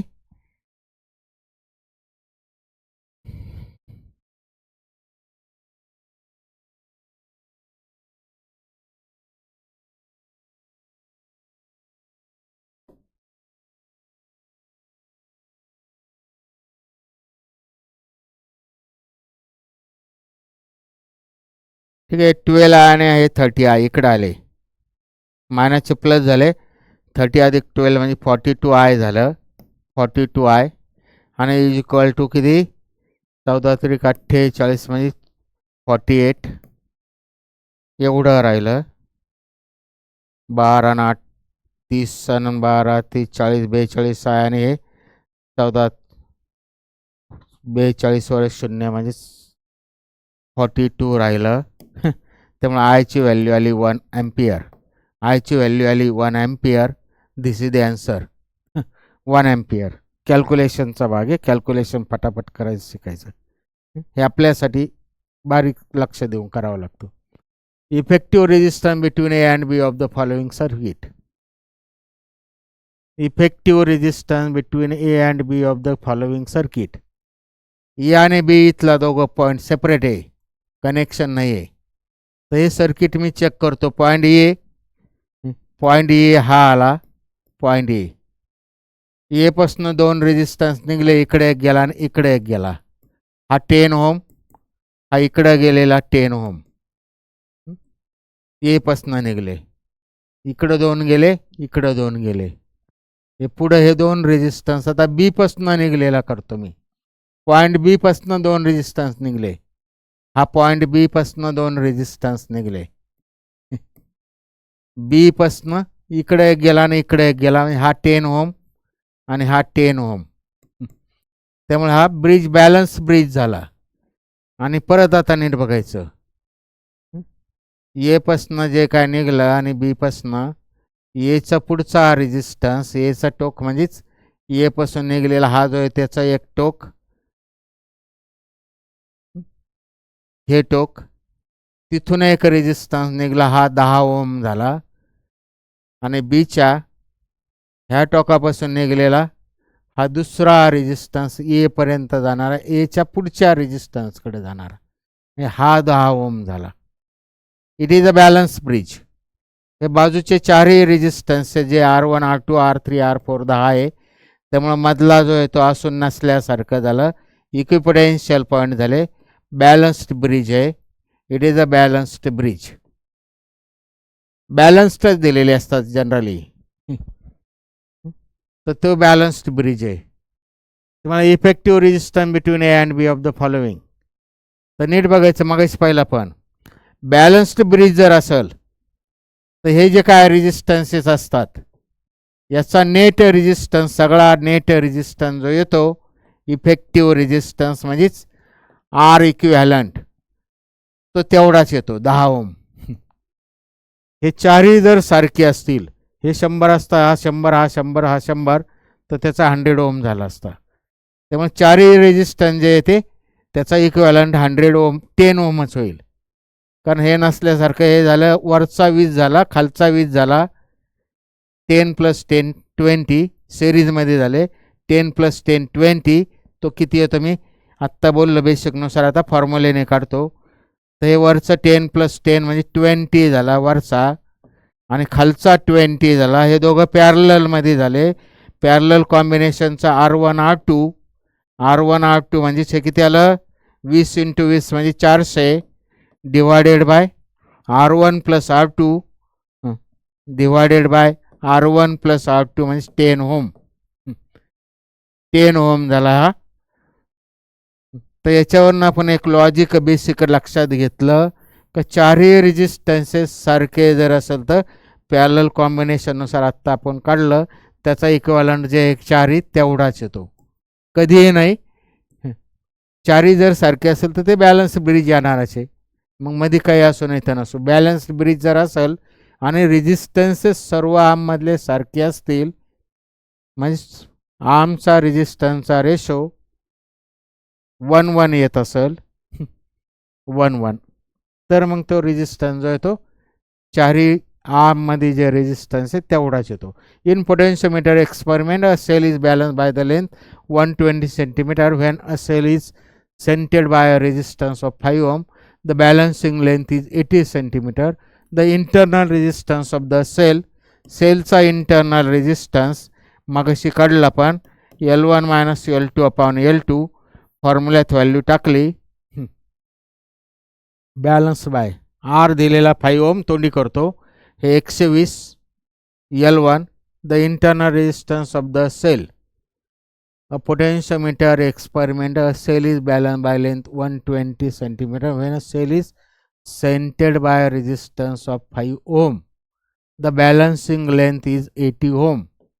त्यामुळे हे 120 - 80 म्हणजेच किती झालं, 120 - 80 म्हणजेच 12 8 2 म्हणजे 40 डिवायडेड बाय 80 × R5. त्यामुळे याला 5 divided by 2, it is 5 divided by 2, 2.5 ohm. हे आलं 2.5 ओहम, तोंडी दिसतं फॉर्म्युला डायरेक्ट अप्लाय करून. 2.5 ओहम. तर इथं थोडं नीट लक्षात घ्यायचं. आता a galvanometer of resistance 25 ohm is centered by 2.5 ohm resistance. The part म्हणजे fraction of the total current that flows through the galvanometer. मगाशी पाहिलं सेंट केलेलं आहे, सेंटेड बाय, तसं जर असेल तरच ते गॅलॉनोमीटर IG/I किंवा IS/I येणार आहे. तर इथं IG/I किती येतं मगाशी मी बोललो, S + G इथं येणारच आहे. इथं जी असेल तर इथं त्याच्या उलट्या म्हणजे S असतो. Fraction of the total current flowing through the galvanometer म्हणजेच हेच विचारलं आपल्याला IG/I. यस दिलेला आहे, गॅलोमीटर ऑफ रेजिस्टन्स, जीची व्हॅल्यू दिलेली 25 ओम आणि यसची व्हॅल्यू दिलेली 2.5. त्यामुळे पार्ट ऑफ द फ्रॅक्शन हे किती आलं, जीची व्हॅल्यू दिलेली 25 ओम, यसची व्हॅल्यू दिलेली 2.5 ओम.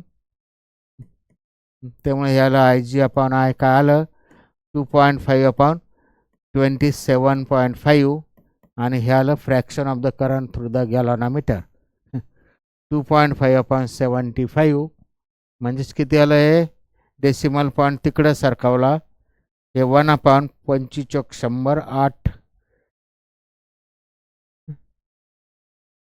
25 25 75 25 3 75 1 अपॉन 13 किती येतं, एसची व्हॅल्यू आहे 2.5, आरची व्हॅल्यू आहे 25. 2.5 डिवायडेड बाय दोघांची बेरीज, एस अपॉन 25 2 27.5.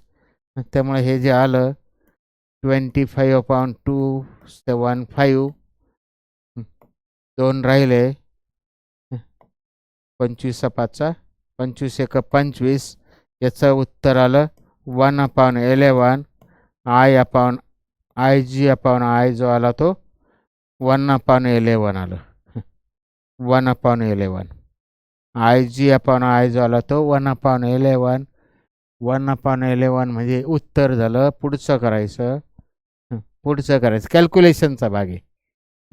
हे फॉर्म्युला जर लक्षात घेतला, हा फॉर्म्युला, तर साधं तोंडी झालं. हे 25 डिवायडेड बाय 275, 300 असतं तर हे 225 डिवायडेड बाय हे 2.5 डिवायडेड बाय 2.5 प्लस 25 म्हणजेच 27.5 म्हणजेच 25 डिवायडेड बाय 275, 25/100, 25/100 म्हणजे 275 कितीचं डिव्हिजन केलं, ठीक आहे असेल ते 25 दुनी 25 8 200 आणि 75चे 8 आणि 3 म्हणजे 11. This is the correct answer. ही स्टेप लिहिली काही कॅल्क्युलेशन आपल्याला लक्षात आलं पाहिजे. हे 300 जर असतं तर डिवायडेड बाय किती आलं असतं, 12 आलं असतं. हे 300 असतं तर डिवायडेड बाय किती आलं असतं, 12 आलं असतं. 4 मिळून 100, हे 300, तर त्यामुळे ते 11 आलं. किंवा काय आपल्या पद्धतीने कॅल्क्युलेशन करा. What will be the current through the gallon through 200 ohm resistor in the given circuit a long time after the switch key is made on. switch key is made on, long time after switch key is made on. हे switch on केलं, नीट ऐकायचं आता. Switch on केलं, इथं series इथं काय जे रेजिस्टन्सेस आणि कॅपॅसिटन्स दिलेले, इथे एक कॅपॅसिटन्स दिलेला, इथे एक कॅपॅसिटन्स दिलेला आहे. स्विच ऑन केलं तर कॅपॅसिटर काय होणार आहे, चार्ज होणार आहे. What will be the current through the 200 ohm resistor in the given circuit a long time after the switch K is made on. त्या सर्किटमधनं जाणारा करंट किती असेल. ही बॅटरी दिलेली 6 व्होल्ट, बॅटरीचा EMF दिलेला 6 व्होल्ट. ठीक आहे, सर्किट डायग्राम काढायची गरज नाही, तरी काढतो मी आता. इथं हा 6 व्होल्टची बॅटरी दिलेली आहे. स्विच ऑन केलं, स्विच ऑन दाखवतं पाहिजे तर ते दाखवायची गरज नाही. ह्या टाईपने ते सर्किट आलेलं आहे, काय जे असेल ते ह्या टाईपने. इथं एक रेजिस्टन्स आहे, इथं एक रेजिस्टन्स आहे, इथं एक रेजिस्टन्स आहे, इथं एक रेजिस्टन्स आहे, इथं कनेक्शन आहे, इथं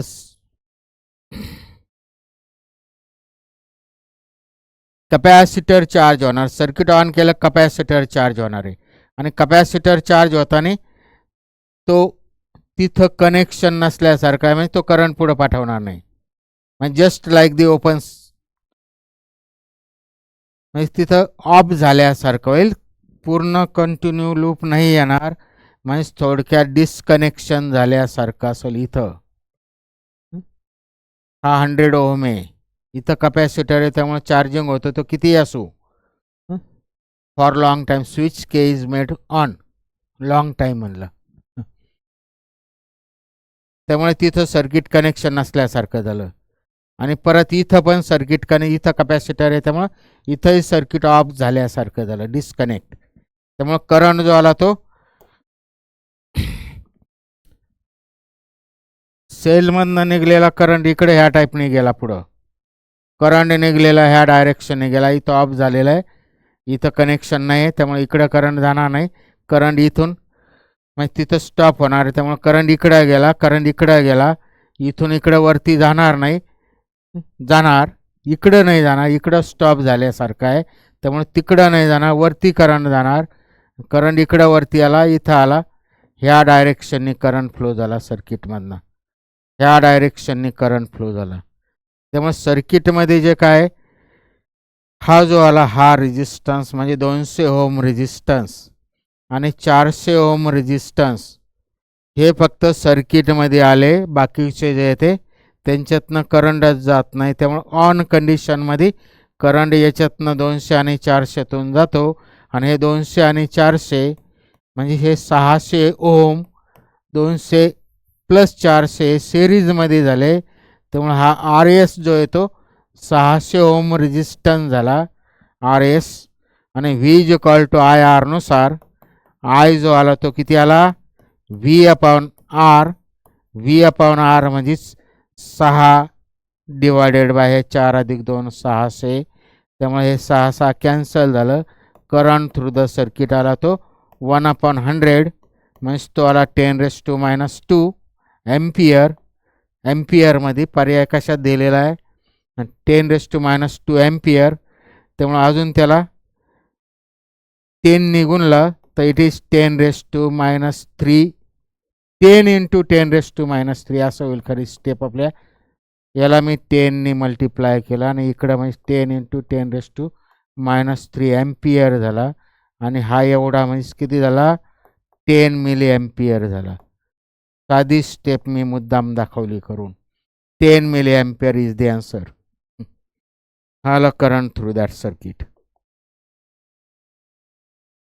द सेल हॅज अ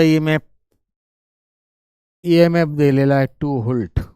वाचा, केअरफुली वाचा आणि लक्षात घ्या आणि बघा काय करायचं थोडं जरा.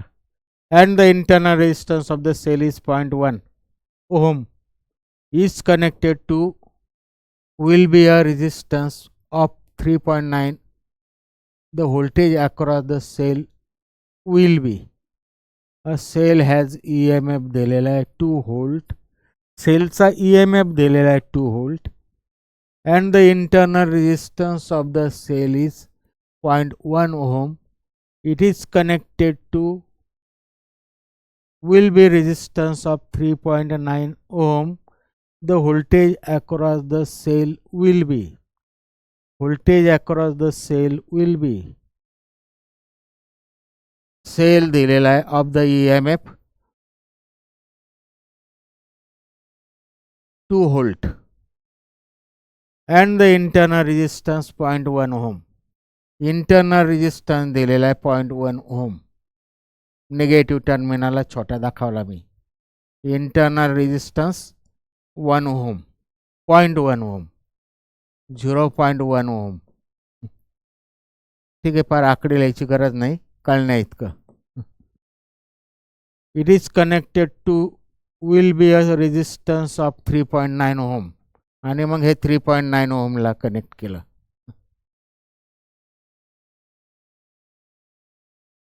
The voltage across the cell will be. Voltage across the cell, सेलच्या अक्रॉसचं व्होल्टेज म्हणजेच हे काढायचं आपल्याला. सेलच्या अक्रॉसचं व्होल्टेज इथं काय काढायचं आपल्याला, ॲक्च्युली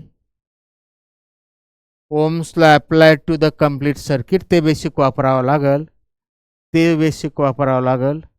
किंवा आपल्याला voltage across the cell will be ह्या दोन टोकातलं पोटेन्शियल डिफरन्स म्हणजे थोडक्यात हे काढायचं. ह्या दोन टोकातलं पोटेन्शियल डिफरन्स म्हणजे 3.9 व्होल्टच्या 3.9 ओहम रेझिस्टन्सच्या अक्रॉसचं पोटेन्शियल डिफरन्स. याच्या अक्रॉसचं पोटेन्शियल डिफरन्स करंट काढावं लागेल. आता Ohm's law apply to the complete circuit काय येईल? E/R plus R. याच्यावरनं करंट आला 2/0.1 आणि 3.9 म्हणजेच 0.4 ओम. करंट आला किती? 1/2 म्हणजे 0.5 एम्पियर. 2/4 म्हणजे 0.5 एम्पियर. तर करंट आला, याच्यातला करंट आला. हा रेजिस्टन्स माहिती आहे, त्याच्या अक्रॉसचा पोटेन्शियल डिफरन्स. करंट आला point V is equal to IR. त्याच्यानुसार V is equal to IR. त्याच्यानुसार आपल्याला V is equal to I माहिती आहे, R माहिती आहे. 0.5 इंटू 3.9. त्यामुळे आलं 4 इंटू 5 4×25 2च्या आसपास. ॲक्युरेट करा हे पाहिजे तर. 9×5 45 5 4 5 9 45 5 3 15 4 19 2 घरं 1.95. This is the voltage across व्होल्टमध्ये. First is answer. Three question है. A potentiometer experiment, null point is obtained at a particular point for a cell on potentiometer with x centimeter long. If the length of the potentiometer wire is increased without changing the cell, the balancing length will be. Driving source is not changed. काय झालं? Three question आहे. Null point is obtained at particular point for a cell on potentiometer wire x centimeter long. If the length of the potentiometer wire is increased, length जर वाढली तर काय व्हायला? त्याचं potential increase without changing. The balancing length will be. Balancing length वाढणार आहे. Balancing length वाढणार आहे. Length of the potentiometer wire is increased.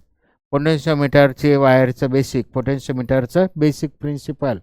Length वाढलं तर पोटेन्शियल वाढेल, आणि पोटेन्शियल वाढलं त्यासाठी काय होणार आहे?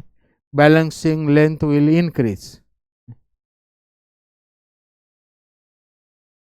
पोटेन्शियोमीटरचं बेसिक पाहिलेलं, त्यामुळे हे थेरी क्वेश्चन झाला. ठीक आहे, इथं आपण थांबतो. करंट इलेक्ट्रिसिटीचं आपण वेगवेगळ्या व्हरायटीचे क्वेश्चन पाहिले बरेचसे. ह्या टाईपचा आपण सोडवण्याचा प्रयत्न करायचा. क्वेश्चन असे वेगवेगळे तयार करण्याचा प्रयत्न करायचा. ठीक आहे, आपण थांबतो. थँक्यू.